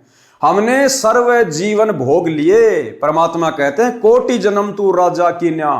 करोड़ों बार तो सतलोक से आने के बाद हम यहां पर पृथ्वी पर सर्व संपन्न राजाओं के जीवन भोग चुके हैं। कोटि जन्म तू राजा की न्या, मिटी न मन की आशा, और भिक्षुक होकर दर दर घूम लिया, मिला न निर्गुण राशा। हमारी कहीं भी संतुष्टि नहीं हुई। इस आत्मा की अभी तक कभी भी तृप्ति नहीं हुई। इस आत्मा की संतुष्टि, इसकी तृप्ति होगी गुरुदेव की भक्ति से, क्योंकि ये भक्ति आत्मा की खुराक है, जो वर्तमान में बड़े सौभाग्य से आप और हमें पूज्य गुरुदेव जी के द्वारा मिल चुकी है। इसलिए अब हमने दुनिया के वैभव को देखकर, सर्व संपन्न लोगों के सर्व सुखों को देखकर अपने मन में किसी भी प्रकार की इच्छा जाहिर नहीं करनी है। परमात्मा यही समझाना चाहते हैं कि अगर तू सफल हो गया ये भक्ति करके, तो यहां के राजा महाराजाओं के सुख तो छोड़ दो, जब तुम सतलोक में चले जाओगे तो परमात्मा कहते हैं चार मुक्ति जहां चंपी करती माया होरी दासी, दास गरीब अभय पद परसै वो मिले राम अविनाशी। सतलोक में जाने के बाद या ब्रह्मा विष्णु महेश के पास जो चार मुक्ति हैं, काम अर्थ धर्म मोक्ष, कहते हैं ये तो तुम्हारे वहां पैरों की चंपी करेंगी, मालिश करेंगी, इनकी तरफ तो तुम देखोगे भी नहीं। सतलोक में इतने सुख हैं, इतना सर्व संपन्न लोक है वो। जिस प्रकार किसी के घर में 4 व्हीलर हो तो वो बाइक की तरफ तो कभी देखता भी नहीं है। तो इसी प्रकार सतलोक के सुखों की तुलना में यहां की जो चार मुक्तियां हैं जो ब्रह्मा विष्णु महेश को प्राप्त हैं, ये तो केवल एक मोटरसाइकिल की तरह है। तो भाइयों और बहनों, हमने नीची गर्दन करके दुनिया को ना देखकर गुरु के ज्ञान को आधार बनाकर और मृत मानकर अपने आप को, ये जीवन, ये शरीर, ये सोच अपने गुरुजी को समर्पित कर देनी है कि गुरुजी मैं स्वयं को आपको समर्पित करता हूं, मेरा जीवन आपके कदमों में है, हे परमेश्वर आपका कुत्ता हूं, मेरी डोर अपने हाथ में रखना। कुत्ता हूं गुरुदेव का पवन दास का नाम, और गले प्रेम की जेवड़ी जहां खींचो तहां जाऊं। तो करो तो बावड़ूं, दूर दूर करो तो जाऊं, और जो राखूं त्यों ही रहूं, जो देवोगे सो खाऊं। हमने इस भाव से, क्योंकि भाई और बहनों कितनी उम्र है हमारी, आधी से ज्यादा उम्र तो जा चुकी है, 15, 20, 25 साल की हमारी उम्र है। अब बताओ, अब 40 साल में तो हम जगत सेठ बने नहीं, अब 15, 20 साल में क्या जगत सेठ बनेंगे? और बन भी गए तो परमात्मा ने जो पहले जो जगत सेठ बन के जा चुके हैं उनकी दुर्गति बता दी। बताओ फिर क्या मांगे हम परमात्मा से भक्ति के अलावा, मर्यादा के अलावा। सरलार्थ, लंका के राजा रावण के महल की सबसे ऊपर की मंजिल 4 योजन, 1 योजन 12 किलोमीटर का होता है, इतनी ऊंची थी। उसमें रावण नौजवान स्त्री के साथ संभोग करता था। संभोग यानी सेक्स करते समय दोनों स्त्री पुरुष के वीर्यपात होने की मात्रा 1.25 मण, 1 मण में होता है 40 किलो, इतनी होती थी, यानी 50 किलो, यानी आधा क्विंटल होती थी। जब रावण ये बकवादे किया करता था, जबकि वो शादीशुदा था, मंदोदरी उसकी महारानी थी, सुंदर थी, नौजवान थी, इसके बावजूद भी काल प्रेरणा से वो अन्य नौजवान स्त्रियों के साथ में संभोग किया करता था। कहां? अपनी 48 किलोमीटर ऊंची सबसे ऊपर की मंजिल पे जाके, अपनी सिद्धि शक्ति से वहां जाकर वो उन नौजवान औरतों के साथ संभोग किया करता था। और एक बार के संभोग में जो पदार्थ स्त्री और पुरुष के शरीर से बाहर निकलता है, रज और बीरज, गुरुदेव ने बताया 50 किलो, यानी आधा क्विंटल रज और बीरज उस समय स्त्री और पुरुष के शरीर से बाहर निकलता था। भाई और बहनों, यह सामान्य बात नहीं है। आज के इंसान का वजन होता है 50 किलो, आधा क्विंटल तो आज के इंसान का वजन रह गया। और रावण जब एक बार संभोग करता था तो 50 किलो वो पदार्थ अपने शरीर से बाहर निकाल दिया करता था। तो क्या औकात है आज के इंसान की, भले वो प्रधानमंत्री है, राष्ट्रपति है, रावण के एक समय के वीर्य के बराबर आज के इंसान का वजन है। क्या औकात है? किस बात का घमंड करें, किस बात का अहंकार करें? 150 फीट जिसकी हाइट। भाई और बहनों, अगर आपको देसी भाषा में समझाएं, सरल भाषा में, इस अहंकार को तोड़ने के लिए, तो आज इस पृथ्वी पर जो सबसे लंबे से लंबा कोई इंसान है, होगा कोई 8 फीट का, 9 फीट का, या बड़े से बड़ा हो सकता कोई 10 फीट का इंसान हो आज इस धरती पर। भाई और बहनों, 10 फीट लंबे तो रावण के गुप्तांग के बाल थे, बाल। अब सोचो भाई और बहनों, विचार करो इन बातों पर अपने अहंकार को तोड़ने के लिए। आज के इंसान की इतनी हाइट नहीं है जितने बड़े रावण के गुप्तांग के बाल थे। अब सोचिए हम किस बात का घमंड करें, हमारी औकात क्या है। इसीलिए परमात्मा हमें बारंबार समझाते हैं, मर्द गर्द में मिल गए रावण से रणधीर, कंस केश चानोर से हिरणाकुश बलबीर।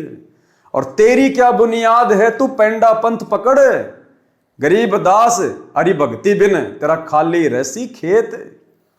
कि मर्द गर्द में मिल गए रावण जैसे मर्द, कंस जैसे, हिरण्यकश्यप जैसे, वास्तव में जिनको मर्द कह सकते हैं, जो शरीर से भी मर्द थे, बलशाली थे, धन से भी थे। कहते हैं उल्टे काम कर करके आज उनका धरती पर खोज भी नहीं है। और उनकी तुलना में तुम इस कलयुग के छोटे छोटे जीव, यानी भाइयों और बहनों, अगर रावण से हम वर्तमान में अपनी तुलना करें तो हाइट के मामले में जैसे हमारे सामने धरती पर मेंढक होता है, हम केवल इतने हैं, इतने। तो किस बात का घमंड करें, किस बात का अहंकार करें। अगर किसी के पास ज्यादा संपत्ति है, कोई बहुत बड़ा नौकरी वाला है, जिसके पास बड़ा सा मकान है, कोई फार्म हाउस है, 2-4 प्लाट हैं, तो परमात्मा कहते हैं रावण से कंपैरिजन कर लिया करो कि तुम्हारे जैसे कितने चले गए। 100 करोड़ तो जिसके बॉडीगार्ड थे, बॉडीगार्ड 48 किलोमीटर ऊंचा जिसका महल था, वो भी सोने का। भाई और बहनों, हम कहीं नहीं टिकते, कहीं भी। इसलिए परमात्मा से वर्तमान में यदि हमें कुछ मांगना है तो भक्ति, जो भक्ति रावण के पास नहीं थी, जिस धन के अभाव में रावण मर गया, जिस धन को रावण भी प्राप्त नहीं कर पाया, आज हम वो अनमोल वस्तु प्राप्त कर सकते हैं। क्योंकि आज हमें मौका है, वो दाता धरती पर प्रकट है, सतगुरु रामपाल जी भगवान। तो हमने केवल परमात्मा से भक्ति मांगनी है, मर्यादा मांगनी है, आधीनी मांगनी है, दास भाव मांगना है। बाकी तो परमात्मा ठाठ कर देगा जितनी हमें यहां आवश्यकता होगी।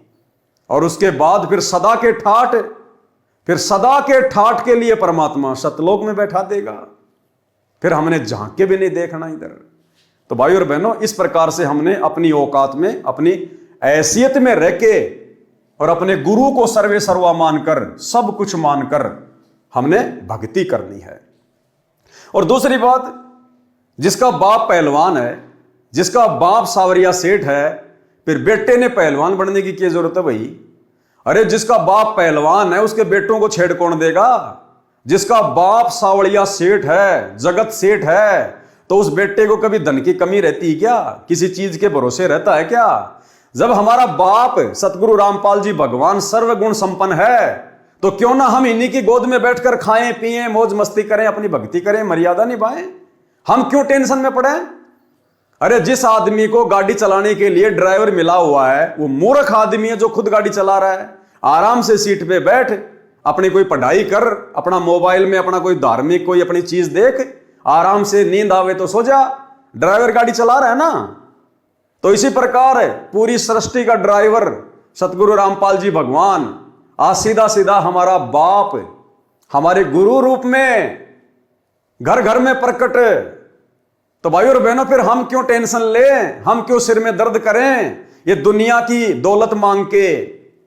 इसलिए हमने तो अपने गुरुदेव के चरणों में दास भाव से बैठे रहना है। परमात्मा यहां के भी सर्व सुखों को प्राप्त करवा देगा जो आवश्यक होंगे, भक्ति में बाधक नहीं होंगे। लंका के राजा रावण के महल की सबसे ऊपर की मंजिल 4 योजन यानी 1 योजन 12 किलोमीटर का होता है, इतनी ऊंची थी।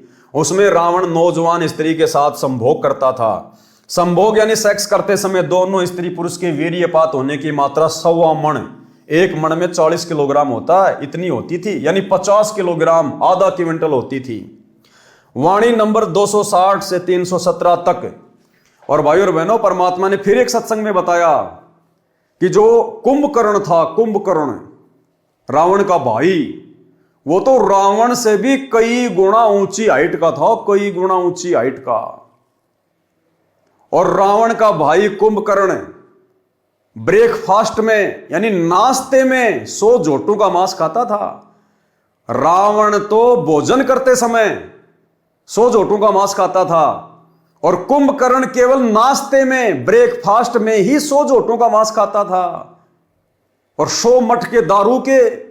अब सोचो वो कुंभकर्ण जो भोजन करता होगा दोपहर का या रात का, उस समय क्या खाता होगा।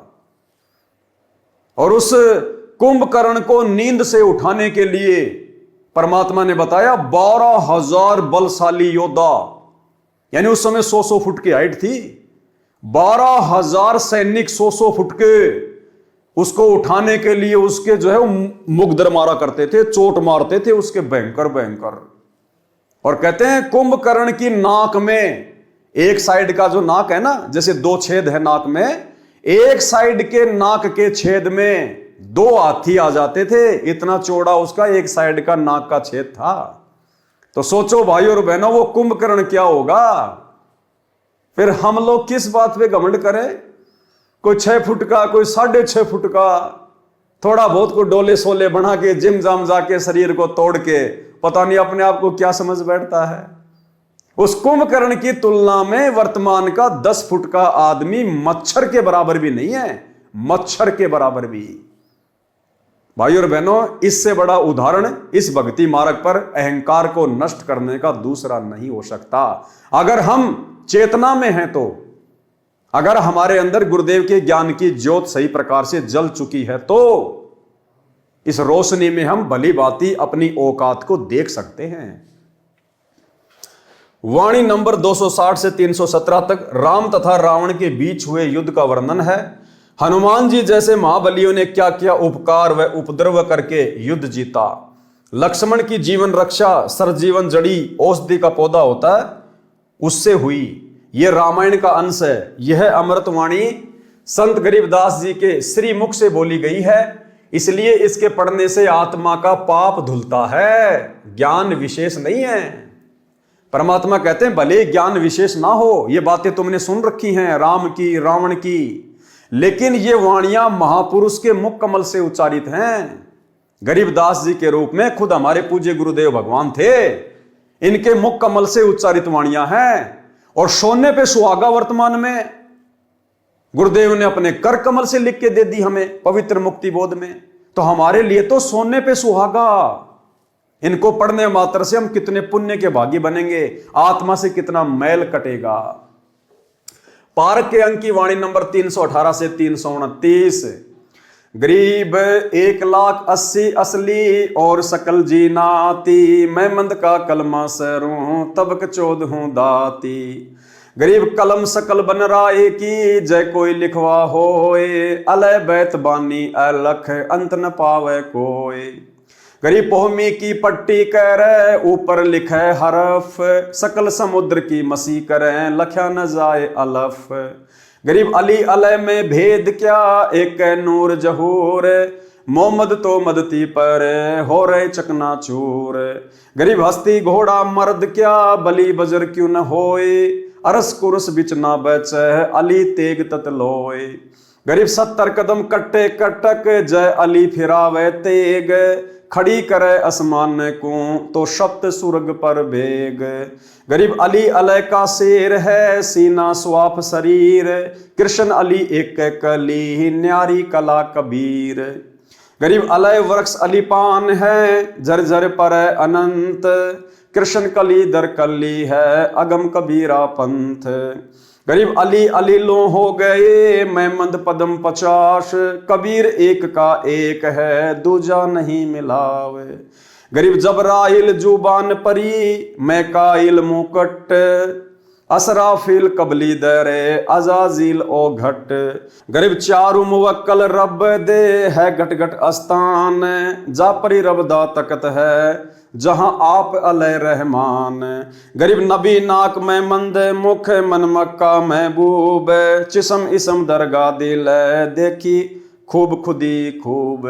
यानी ये अरबी फारसी उर्दू पता नहीं कौन कौन सी भाषाओं के शब्द हैं, क्योंकि आदरणीय गरीबदास जी ने अपने सदग्रंथ साहिब में अपनी 24,000 वाणियों में विश्व की सभी भाषाओं का समावेश किया है। विश्व के हर देश की भाषा का शब्द इन वाणियों में है, जो 24,000 वाणियां अमर ग्रंथ में है। तो पहली बात तो भाई और बहनों, आप और हमारे को यहीं पर विश्वास हो जाना चाहिए कि पूरे विश्व की भाषा को कौन जान सकता है। आज वर्तमान में पूरे विश्व की भाषाओं के समावेश युक्त इस सदग्रंथ साहिब का अनुवाद कौन कर रहा है? केवल सतगुरु रामपाल जी परमेश्वर। तो पूरे विश्व की भाषा कौन जान सकता है? केवल परमेश्वर। तो सतगुरु रामपाल जी स्वयं खुदा हैं, अल्लाह हैं, परमेश्वर हैं। अन्यथा 300 साल हो गई गरीबदास जी को ये वाणियां लिखे हुए, आज तक कोई गरीबदास पंथी भी इनका सरलार्थ नहीं कर पाया। केवल पाठ पाठ करते हैं, जैसी वाणियां हैं वैसा ही बोलते रहते हैं, लेकिन सरलार्थ सन 1994 से सतगुरु रामपाल जी परमेश्वर ने शुरू किया। तो भाइयों और बहनों, ये विश्व की बहुत सारी भाषाओं के शब्द हैं, इनको पढ़ने मात्र से हमारे पाप कर्म कटते हैं। अब गुरुदेव ने बताया जैसे रोगी है और डॉक्टर ने उसको औषधि दे दी, उसको मेडिसिन दे दी, टैबलेट दे दी खाने के लिए। अब उस रोगी को नहीं पता, वो तो बेचारा गांव का आदमी, वो तो अनपढ़ आदमी है, उसको नहीं पता ये टैबलेट कौन सी कंपनी की है, क्या क्या इसमें साल्ट हैं, कैसे कैसे ये बनी है, कुछ नहीं पता। उसको चाहे जहर की गोली दे दो, वो तो विश्वास करके खा लेगा कि डॉक्टर दे रहा है। तो इसी प्रकार उस रोगी को नहीं पता है, लेकिन उसके बावजूद भी वो टैबलेट उसके ऊपर काम करेगी, उसके रोग को साफ करेगी।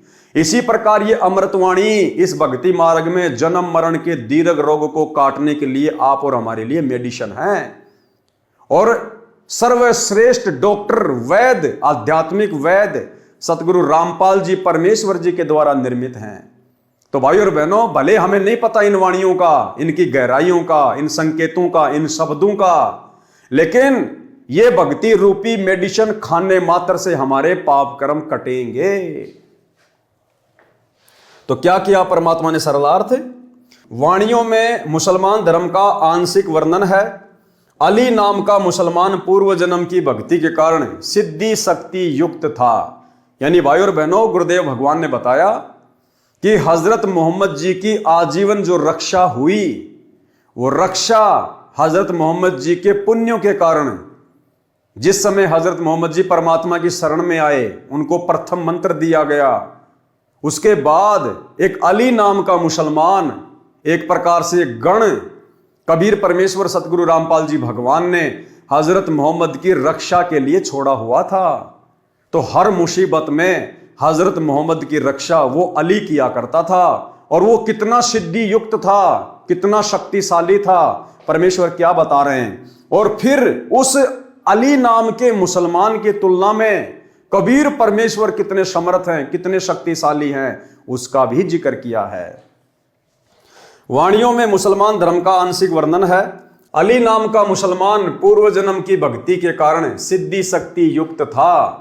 उसने हजरत मोहम्मद जी की विशेष सहायता की थी। अली की शक्ति का वर्णन किया है कि अली परमात्मा का शेर यानी सिंह था।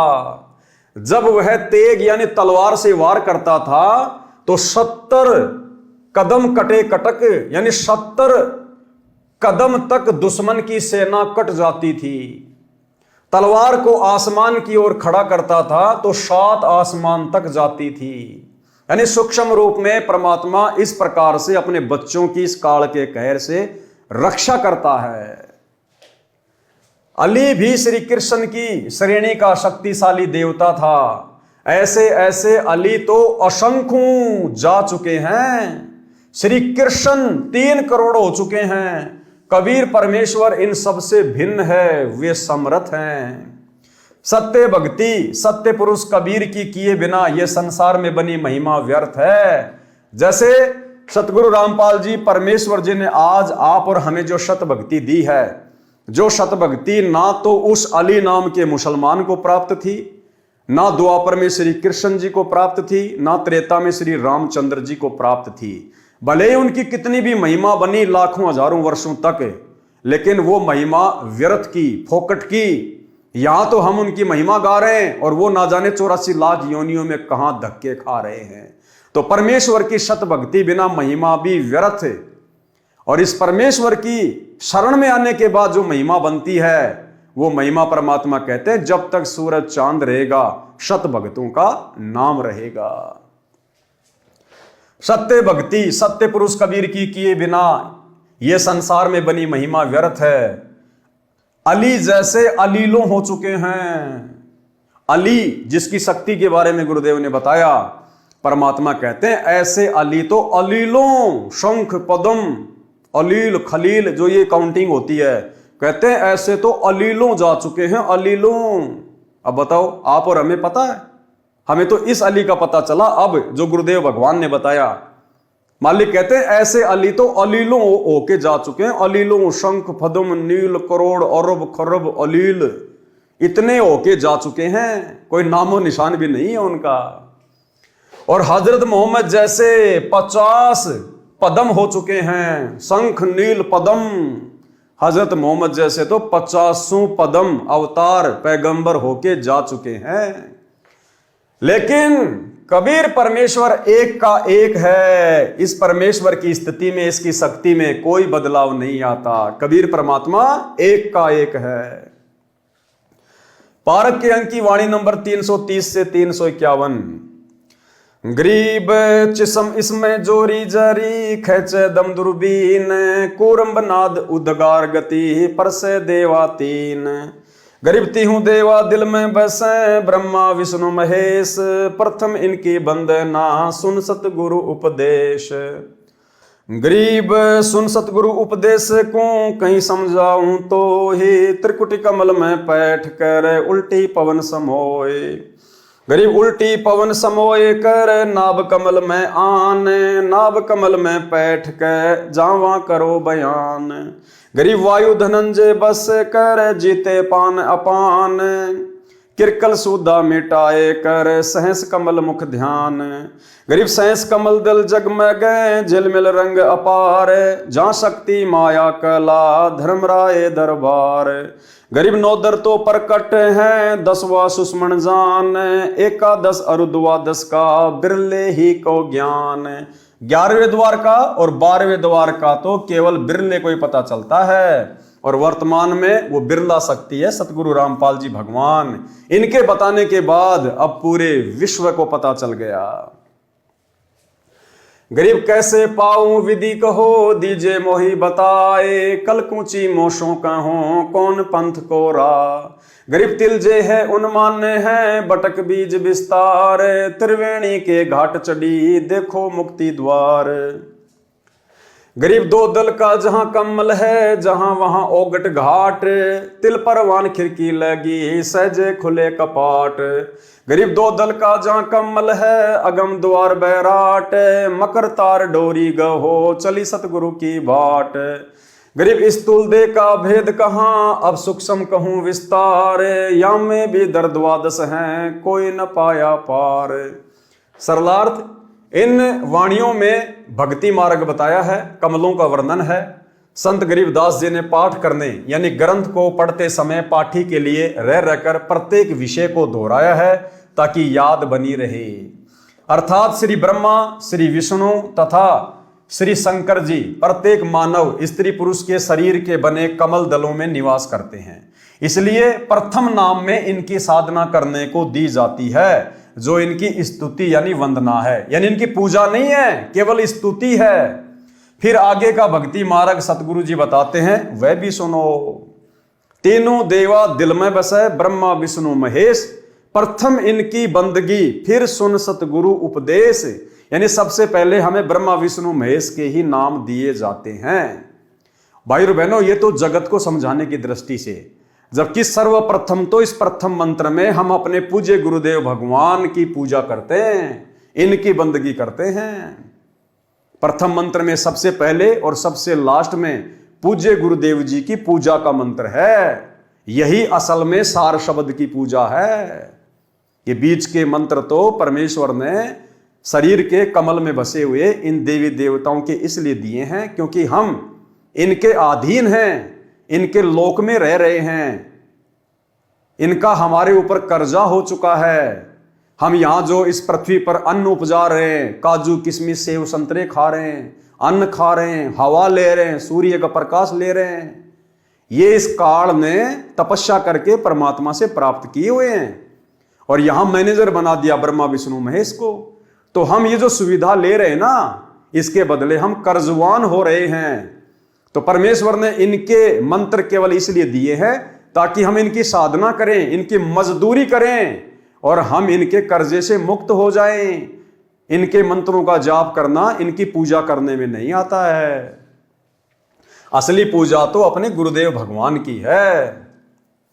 वाणी नंबर 332 से 351 में कमलों का वर्णन है, जो पहले कई बार बता दिया है। कबीर सागर के सरलार्थ में भी परमात्मा ने कई बार कमलों के विषय में खुलकर समझा दिया। आगे ब्रह्म वेदी तथा ब्रह्म काल अंगों में विस्तार से किया गया है, वहां पढ़ें। वाणी नंबर 349 का सरलार्थ है। इस वाणी में स्पष्ट किया है कि कुछ साधक व संत सुरती कमल को अंतिम मंजिल मानते हैं। यह तो काल का बंधन यानी बंधन यानी जाल है। इससे आगे नृत्य कमल है, जो मोक्ष का मूल है, मुख्य कारण है। परंतु सतलोक वाला मोक्ष तो नृत्य कमल से भी आगे है, यानी सुरती नृत्य से भी दूर है सतलोक। उसको स्थूल शरीर त्याग कर ऊपर जाकर ही देख पाओगे। सत्य साधना करते रहो। पारक के अंक की वाणी नंबर 352 से 369। गरीब कंगरे कंगरे कलश हैं, कलश कलश लखी सूर, सूर सूर लखी चंद हैं, आवादन भरपूर। गरीब कंगरे कंगरे के वड़ा, लख लख फूल भलंत, लख लख मोती मुक्ति फल, बुझे बिरले संत। गरीब नहीं कंगूरे हेम के, नहीं ये सूरज चंद, पारख कनी पहार है, अवगत परमानंद। गरीब जगर मगर ज्योति करे, तहाँ राय बेली चंबेल, कमल केत की खिल रहे, भवर गुंज ना खेल। गरीब अवगत नगर निदान पूरे, बंगले लाल किवार, शंख मुनि सिजदय करे, शिव बर्मा शिकदार। गरीब बिन मुख सारंग राग सुनी, बिन ही तंती तार, बिन सुर अलगोजे बजे, नगर नाच घुमार। गरीब शंख असंखों जो जन, चौपड़ के बहजार, कशक नहीं कसनी नहीं, गली गली सिकदार। गरीब तर्क नहीं तोरा नहीं, नहीं कसीस कबाब, अमृत प्याले मद पीवें, भाठी चवें शराब। गरीब मत वाले मस्तान पूरे, गली गली गुलजार, शंख शराबी फिरत हैं, चलो ताश बैजार। गरीब शंख शंख पद्मनी नचे, गावें शब्द सुभान, चंद्र बदन सूरजमुखी, नहीं वहां मान गुमान। गरीब शंख हिंडोले नूर नग, झूले संत हिजूर, तकत दणी के पास कर, ऐसा मुल्क जहूर। गरीब नदी नाव नाले बगे, छूटे फुहारे सुन, भरे होद सरबर सदा, नहीं पाप नहीं पुण्य। गरीब नहीं कोई भिक्षुक दान दे, नहीं हार व्यवहार, नहीं कोई जामे मरे, ऐसा देश हमारे। गरीब बाजे घंटा ताल घन, मंजीरे डफ झांझ, मुरली मधुर सुहावनी, निस्बा सर अरु सांझ। गरीब दरवन दमा में बाजही, सेनाई और भेर, शंख तूर तुतकार है, हरदम सुनिए टेर। गरीब बीन बिहंगम झमकही, तनक तंबूरे तीर, राग खंड नहीं होत है, बंद्या रहत समीर। गरीब ताल ख्याल सुर एक गति, राग 36 बैन, सुने तो सन्मुख शीस दे, बिना राग सब फैन। पूज्य गुरुदेव भगवान ने हमारी आत्मा को जगाने के लिए सतलोक में कैसे कैसे सुख है, कितना आनंद है, कितनी मौज मस्ती है, इनका यहां पर जिक्र किया है। गुरुदेव भगवान कह रहे हैं कि यहां जैसे कोई एक बोतल शराब की पीकर और बिल्कुल नशे में चूर होके लड़खड़ाता हुआ चलता है, होश खोके, परमात्मा कहते हैं उस सतलोक में इतना नशा तो ऑटोमेटिक रहता है जैसे यहां पर कोई 100 बोतल शराब की पी ले। लेकिन वो नशा यहां की तरह नहीं होता कि कुछ होश ही नहीं है, कहां पेशाब कर रहा, कहां लैट्रिन कर रहा है। कहते हैं वहां पर हर आत्मा के अंदर इतना नशा तो ऑटोमेटिक रहता है, इतना खुमार चढ़ा रहता है, इतना मदहोश रहता है, इतना आनंद है वहां पर। और भी बहुत सारे सुख भाई और बहनों, अब इन वाणियों को आप और भगत भाई बहन उस तरह से नहीं समझ सकते हैं, नहीं समझा सकते हैं जिस प्रकार से हमारा बाप इन वाणियों का जूस निकालकर हमें पीने के लिए दे सकता है। तो भाई और बहनों, जैसे जैसे परमात्मा ने इन वाणियों का सरलार्थ किया है, थोड़ा बहुत उसी हिसाब से हम इनको ग्रहण करते चलेंगे। गरीब शंख किरनी जहां झिलके ही, शंख पद्म प्रकाश, शंख कला कल धूते है, जहां हमारा बांस। शंख पद्म प्रकाश, श्री कृष्ण जी के पैर में एक पद्म था, उसी से उसकी ख्याति हो गई, चमकता था। परमात्मा कहते हैं वहां शंख पद्मों जितनी रोशनी सतलोक में ऑटोमेटिक। सरलार्थ इन वाणियों में सतलोक का वर्णन है। कहा है कि सत्यलोक में सब प्रकार का नृत्य होता है, सब प्रकार के राग होते हैं। सतलोक का संगीत मन भावन है। वहां पर अनेकों सुंदर स्त्रियां नृत्य करती हैं, वहां कोई दुराचार नहीं। जैसे यहां पर पहले होता था मुजरा, बड़े बड़े लोग, पैसे वाले लोग कोठों पे जाया करते थे, बंद कोठे में लड़की नाचती थी, वो आनंद लेते थे। उसके बाद में थोड़ा ये विज्ञान आगे बढ़ी, बॉलीवुड शुरू हो गया, फिल्में शुरू हो गई, सरेआम लड़कियां टीवी चैनलों पर नाचने लग गई, फिल्मों में नाचने लग गई। तरह तरह के संगीत, गाने बजाने, मधुर मधुर आवाजें फिल्मी गानों के रूप में आप और हमें सुनने को मिली। परमात्मा कहते हैं सतलोक की तुलना में यहाँ के राग, यहाँ के नाच गाने कुछ भी नहीं है, और ना यहाँ की औरतें। सतलोक में जो सुंदर सुंदर स्त्रियां हैं, उनके पैर के मैल के बराबर भी इस 21 ब्रह्मांड की सबसे सुंदर कोई स्त्री नहीं है। फिर पृथ्वी लोक की ये छोटी मोटी 4-5 फुट की स्त्रियों की तो भाई और बहनों बिसात ही क्या है। तो परमात्मा कहते हैं वहां पर शंखों स्त्रियां नृत्य करती हैं, नाचती हैं, मन भावना संगीत है। अगर वो संगीत यहां पर आप और हम आत्माओं को सुना दिया जाए, भाई और बहनों, हम जीना छोड़ देंगे, हम शरीर त्याग देंगे। ये आत्मा फिर शरीर में रह नहीं सकती, बेचैन हो जाएगी। जिस प्रकार धर्मदास जी सतलोक गए, वहां के ठाठ बाट देखे तो रोने लग गया कि मोहे ना भेजो भगवान हमसे बिगड़ी है, मोहे राख लियो भगवान हमसे बिगड़ी है। कि परमात्मा वो तो बहुत गंदा लोक है यहाँ की तुलना में, अब मुझे नीचे ना भेजो। तो भाई और बहनों, अगर वो संगीत और वो सुंदरता यदि परमात्मा हमें एक बार जरा सी झलक दे दे, हम यहां पर पागल हो जाएं, पागल। हम जी नहीं सकते यहां पर। अरे लड़का लड़की आपस में प्रेम कर लेते हैं युवा अवस्था में, और वो लड़का लड़की आपस में इतने पागल हो जाते हैं इस हाड़ मांस के शरीर में विषय वासनाओं को लेकर, अपने जन्मदाता माँ बाप तक को छोड़ देते हैं, उनको ठोकर तक मार देते हैं।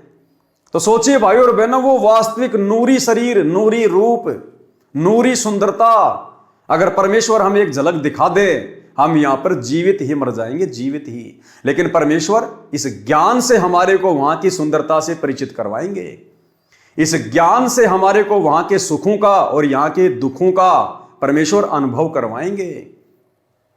तभी हम वहां स्थायी रूप से टिक पाएंगे। अन्यथा यदि परमेश्वर हमें कच्चेपन में सतलोक लेकर गए, हालांकि परमात्मा तो नहीं लेके जाएंगे, उनको तो पता है, लेकिन एक उदाहरण पेश किया परमात्मा ने हजरत मोहम्मद जी का। हजरत मोहम्मद जी को परमात्मा सतलोक लेकर गए थे, लेकिन वो सतलोक में नहीं रहे, उनका मन वहां नहीं लगा, क्योंकि उनको ज्ञान नहीं हुआ। और यहां उनके बहुत सारे भगत बन चुके थे, उनके चेले बन चुके थे, उनकी महिमा हो चुकी थी, तो उन्हें यही की महिमा अच्छी लगी। तो इसी प्रकार भाई और बहनों, यदि बिना ये तत्व ज्ञान हमारे हृदय में जमाए गुरुदेव हमें सतलोक ले भी गए, तो भाई और बहनों, यहां से जब तक हमारी आस्था पूरी तरह से नहीं हटेगी, सतलोक में हमारी आस्था नहीं लग सकती। तो परमेश्वर कह रहे कि वहां के जो सुख हैं, वहां के सुखों का यहां पर वर्णन भी बड़ी मुश्किल से किया जाता, बड़ी मुश्किल से।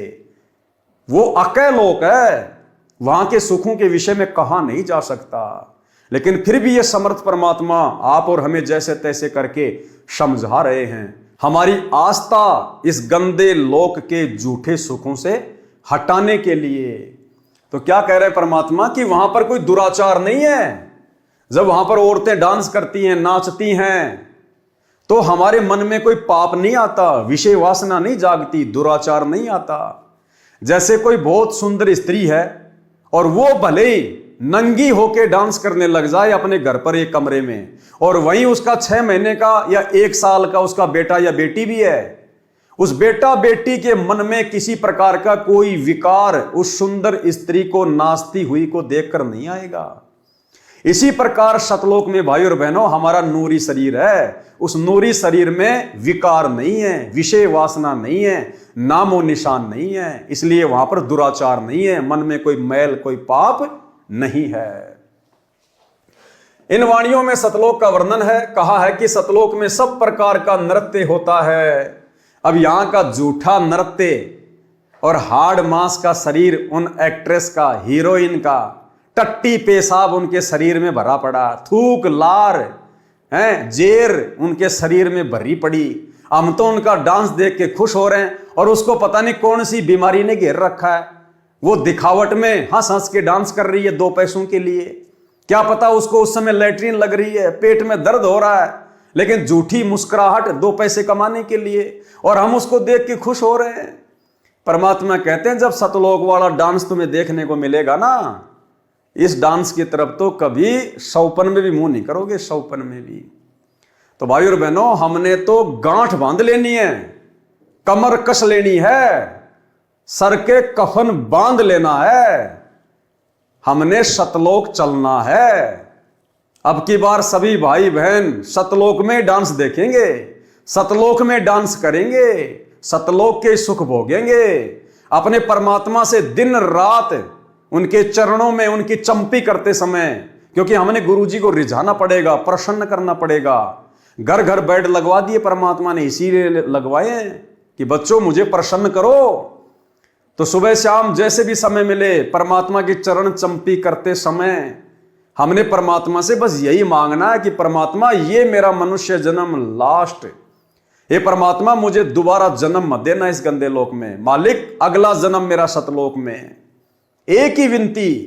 और दूसरी बात भाई और बहनों, जब हम गुरुदेव भगवान की चरण सेवा करते हैं तो चरण सेवा करने के बाद में कुछ समय हम भगत भाई बहन जो आपने घर पर बेड लगा रखा है उसके ऊपर अपना मत्था टेक कर, यानी अपने दोनों हाथ उस बेड के ऊपर यूं रखकर, जैसे कोई दुखी इंसान होता है और चारपाई के सारे यूं वो सर रख के सोचता है, विचार करता है, ऐसे ही गुरुदेव भगवान के चरणों की तरफ उनके आसन पर हम अपने हाथ रखकर अपने परमपिता परमेश्वर जी के चरणों में, और भाई और बहन हम कुछ देर विचार करें शांत होकर, आंखें बंद करके, जैसे गुरुदेव भगवान के जो चरण कमल हैं वो मेरे सिर के ऊपर रखे हैं और हम यूं शीश लगाए हुए चिंतन कर रहे हैं परमात्मा के उपकार के विषय में, उनके गुणों के विषय में, कैसे गुरुजी ने हमारा जीवन बदल दिया, कैसे गुरुजी ने हमें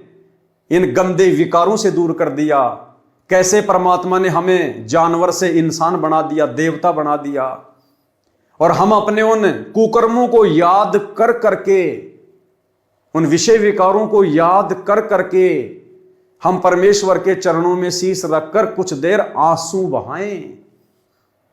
यानी जब भी हम गुरुदेव के चरणों की सेवा करें तो भाई और बहनों ये चिंतन करते हुए, संसार की सारी चिंताओं को साइड में रख के 10, 15, 20 मिनट जितना भी आपका मन करे, हमारी आंखों से आंसू निकलने चाहिए।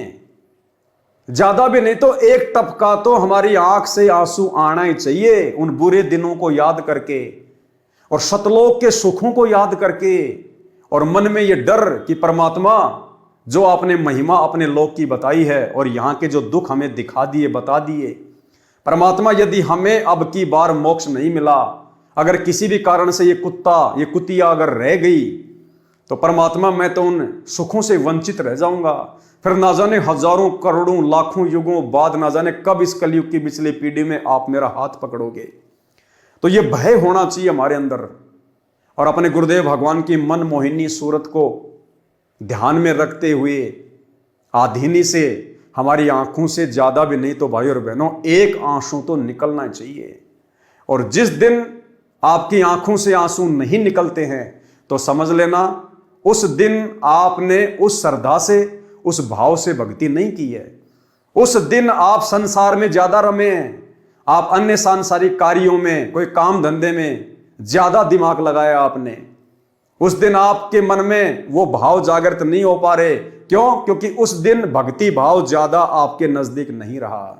अन्यथा जब भी हम गुरुदेव के चरणों की सेवा करें और कुछ देर उनके चरणों में अपना माथा रखकर चिंतन करें, ऑटोमेटिक भाई और बहनों आंसू आने चाहिए, और आएंगे यदि हम शांत स्वभाव में बैठ के इस परमेश्वर के द्वारा किए गए उपकारों को याद करेंगे, कि परमात्मा आपने हमें नव जीवन दिया। नव जीवन मालिक, मेरी श्वासें शेष नहीं थी। उन घटनाओं को याद करो जब कभी आपका एक्सीडेंट हुआ होगा, कभी आप रोगी हुए होंगे, कभी आपके ऊपर कोई हार्ट अटैक आया होगा, ऐसी किसी बीमारी ने आपको घेरा होगा, भले नाम दीक्षा से पहले, संकल्प से पहले, उस समय भी यही परमात्मा हमें बचाने वाला था।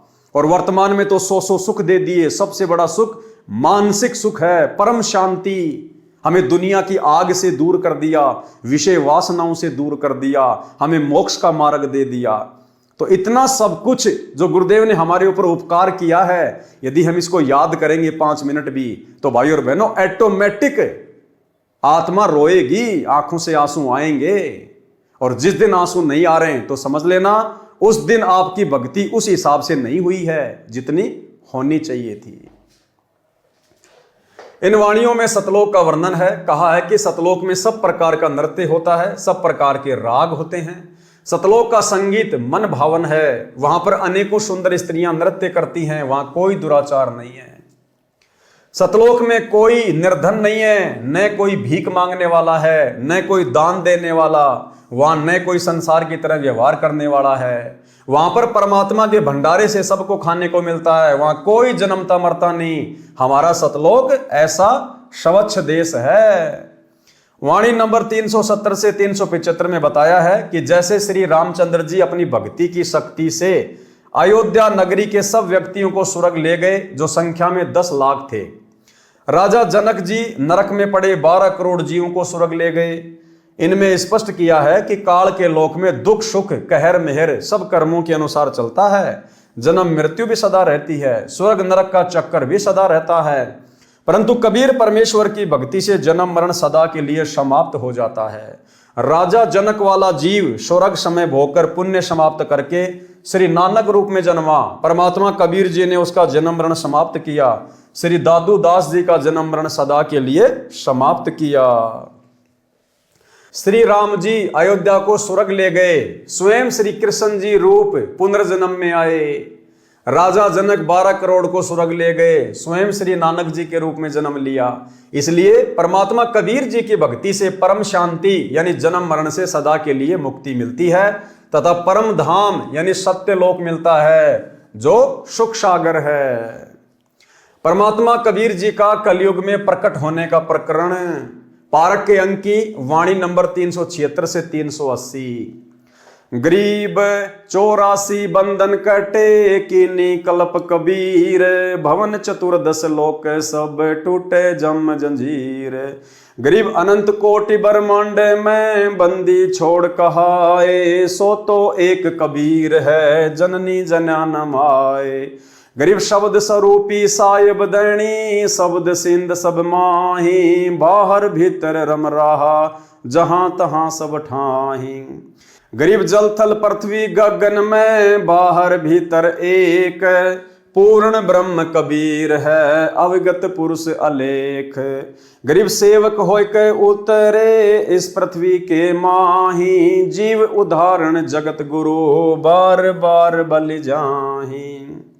सरलार्थ, इन वाणियों में परमात्मा कबीर जी के कलयुग में प्राकाट्य का प्यारा वर्णन है, जो इस प्रकार है। वाणी नंबर 376 से 380 में परमात्मा कबीर जी की महिमा का वर्णन है। किसकी? परमात्मा कबीर जी की महिमा का वर्णन है। कहा है कि कबीर परमेश्वर बंदी छोड़ हैं, अनंत करोड़ ब्रह्मांडों में बंदी छोड़ के नाम से प्रसिद्ध हैं। बंदी छोड़ का अर्थ है कैदी को कारागार से छुड़ाने वाला। हम सब जीव काल ज्योति निरंजन की कारागार में बंदी यानी कैदी हैं। इस बंदी गृह से केवल कबीर परमात्मा ही छुड़ा सकते हैं। और एक सत्संग में गुरुदेव भगवान ने बिल्कुल क्लियर कर दिया। गुरुदेव ने कहा कि अमर करूं शतलोक पठाऊं, ताते बंदी छोड़ कहाऊं। और फिर गुरुदेव ने कहा कि जो सच्चा गुरु होगा, जो सच्चा गुरु होगा वो बंदी छोड़ ही होगा। और बंदी छोड़ कौन है भाई और बहनों? कबीर परमात्मा। और दूसरा सृष्टि में कोई बंदी छोड़ नहीं है। और गुरुदेव क्या कह रहे हैं? जो सच्चा गुरु होगा वो बंदी छोड़ ही होगा। तो वर्तमान में सच्चे गुरु कौन? सतगुरु रामपाल जी। तो कौन हुए सतगुरु रामपाल जी? बंदी छोड़। और बंदी छोड़ कौन? कबीर भगवान। तो कौन हुए सतगुरु रामपाल जी? स्वयं कबीर भगवान। सुनिए छोटा सा सत्संग। तो जल बूढ़त पकड़ो हाथा, अपने गुरु जी के प्रति ऐसी विनम्रता हो। बंदी छोड़ हे गुरु, क्योंकि गुरु होगा वो बंदी छोड़ ही होगा। बाकी नकली गुरु है, वह गुरु भी नकली गुरु है और वो बंदी छोड़ हो ही नहीं सकते। तो जो सही गुरु होगा वो बंदी छोड़ होगा। अमर करूं सतलोक पठाऊं, ताते बंदी छोड़ कहाऊं। अमर करूं और काल की बंद से छुड़वा कर सतलोक ले जाऊं, इसलिए मैं बंदी। तो भाई और बहनों, आप और हमारे विश्वास को दृढ़ करने के लिए सतगुरु महिमा गुरुदेव भगवान ने साध संगति से जुड़े हुए भाई बहनों को निमित्त बनाकर संगत में शुरू करवाई। क्योंकि गुरु को परमेश्वर माने बिना इस सत भक्ति में गुरु ही परमात्मा होता है। एक सत्संग में गुरुदेव ने स्पष्ट कर दिया कि अगर कोई गुरु है तो केवल कबीर परमात्मा, दूसरा कोई गुरु हो ही नहीं सकता। सतगुरु तो इसलिए कहना पड़ गया क्योंकि नकली गुरु काल ने बहुत ज्यादा पैदा कर दिए, अन्यथा गुरु शब्द ही काफी है। और उस गुरु की भूमिका केवल कबीर परमात्मा ही करता है। गुरु यानी ज्ञान देने वाला। सृष्टि में जगत गुरु केवल एक ही है, कबीर भगवान। दूसरा कोई जगत गुरु नहीं हो सकता, बाकी सब जीव हैं। फिर परमात्मा ने, फिर धर्मदास जी चिंतित हो गए कि भगवान फिर कैसे बात बनेगी। तो परमेश्वर ने कहा कि 12 में पंथ, जब गरीबदास का पंथ चल चुका होगा, इन 12 में तो वो बात बने नहीं। 12 में पंथ में हम ही चल आवें और सभी पंथों को मिटाकर एक पंथ चलावें। और 12 में पंथ में ये दास भेज दिया परमात्मा ना आए तो गरीबदास पंथ में रामपाल दास।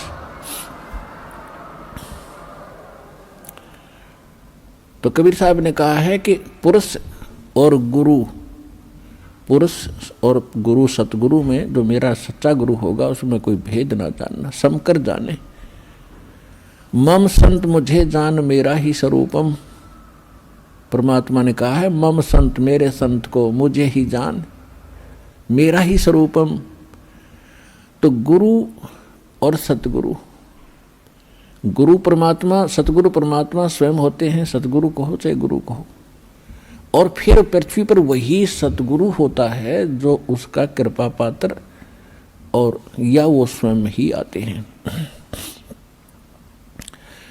तो अब कहने का भाव यह है कि इस 21 ब्रह्मांड में इस दास के अतिरिक्त इस पृथ्वी पर छोड़ कहीं गुरु नहीं है इस मार्ग के जानने वाला वर्तमान में।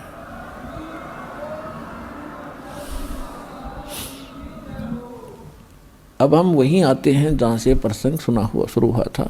तो आज जो जगत गुरु की भूमिका कर रहे हैं, जो गुरु की भूमिका कर रहे हैं, सतगुरु की भूमिका कर रहे हैं, तत्वदर्शी संत की भूमिका कर रहे हैं, कौन? सतगुरु रामपाल जी परमेश्वर। तो इनके अलावा, हमारे पूज्य गुरुदेव के अलावा दूसरा कोई भगवान नहीं, कोई कबीर नहीं। ये बात जितनी जल्दी हमारे दिलो दिमाग में बैठ जाए हमारा भला, अन्यथा भाई और बहनों ये कलयुग की बिचली पीढ़ी भी हमारी व्यर्थ ही जाएगी। तो भाई और बहनों, आज के वीडियो में केवल इतना ही। गुरुदेव के आशीर्वाद से कल रात्रि 8 बजे सभी भाई बहन फिर से लाइव जुड़िए। तब तक सतगुरुदेव भगवान आप और हमें आज्ञा दें, इजाजत दें, आशीर्वाद दें। बंदी छोड़ सतगुरु रामपाल जी भगवान की जय हो।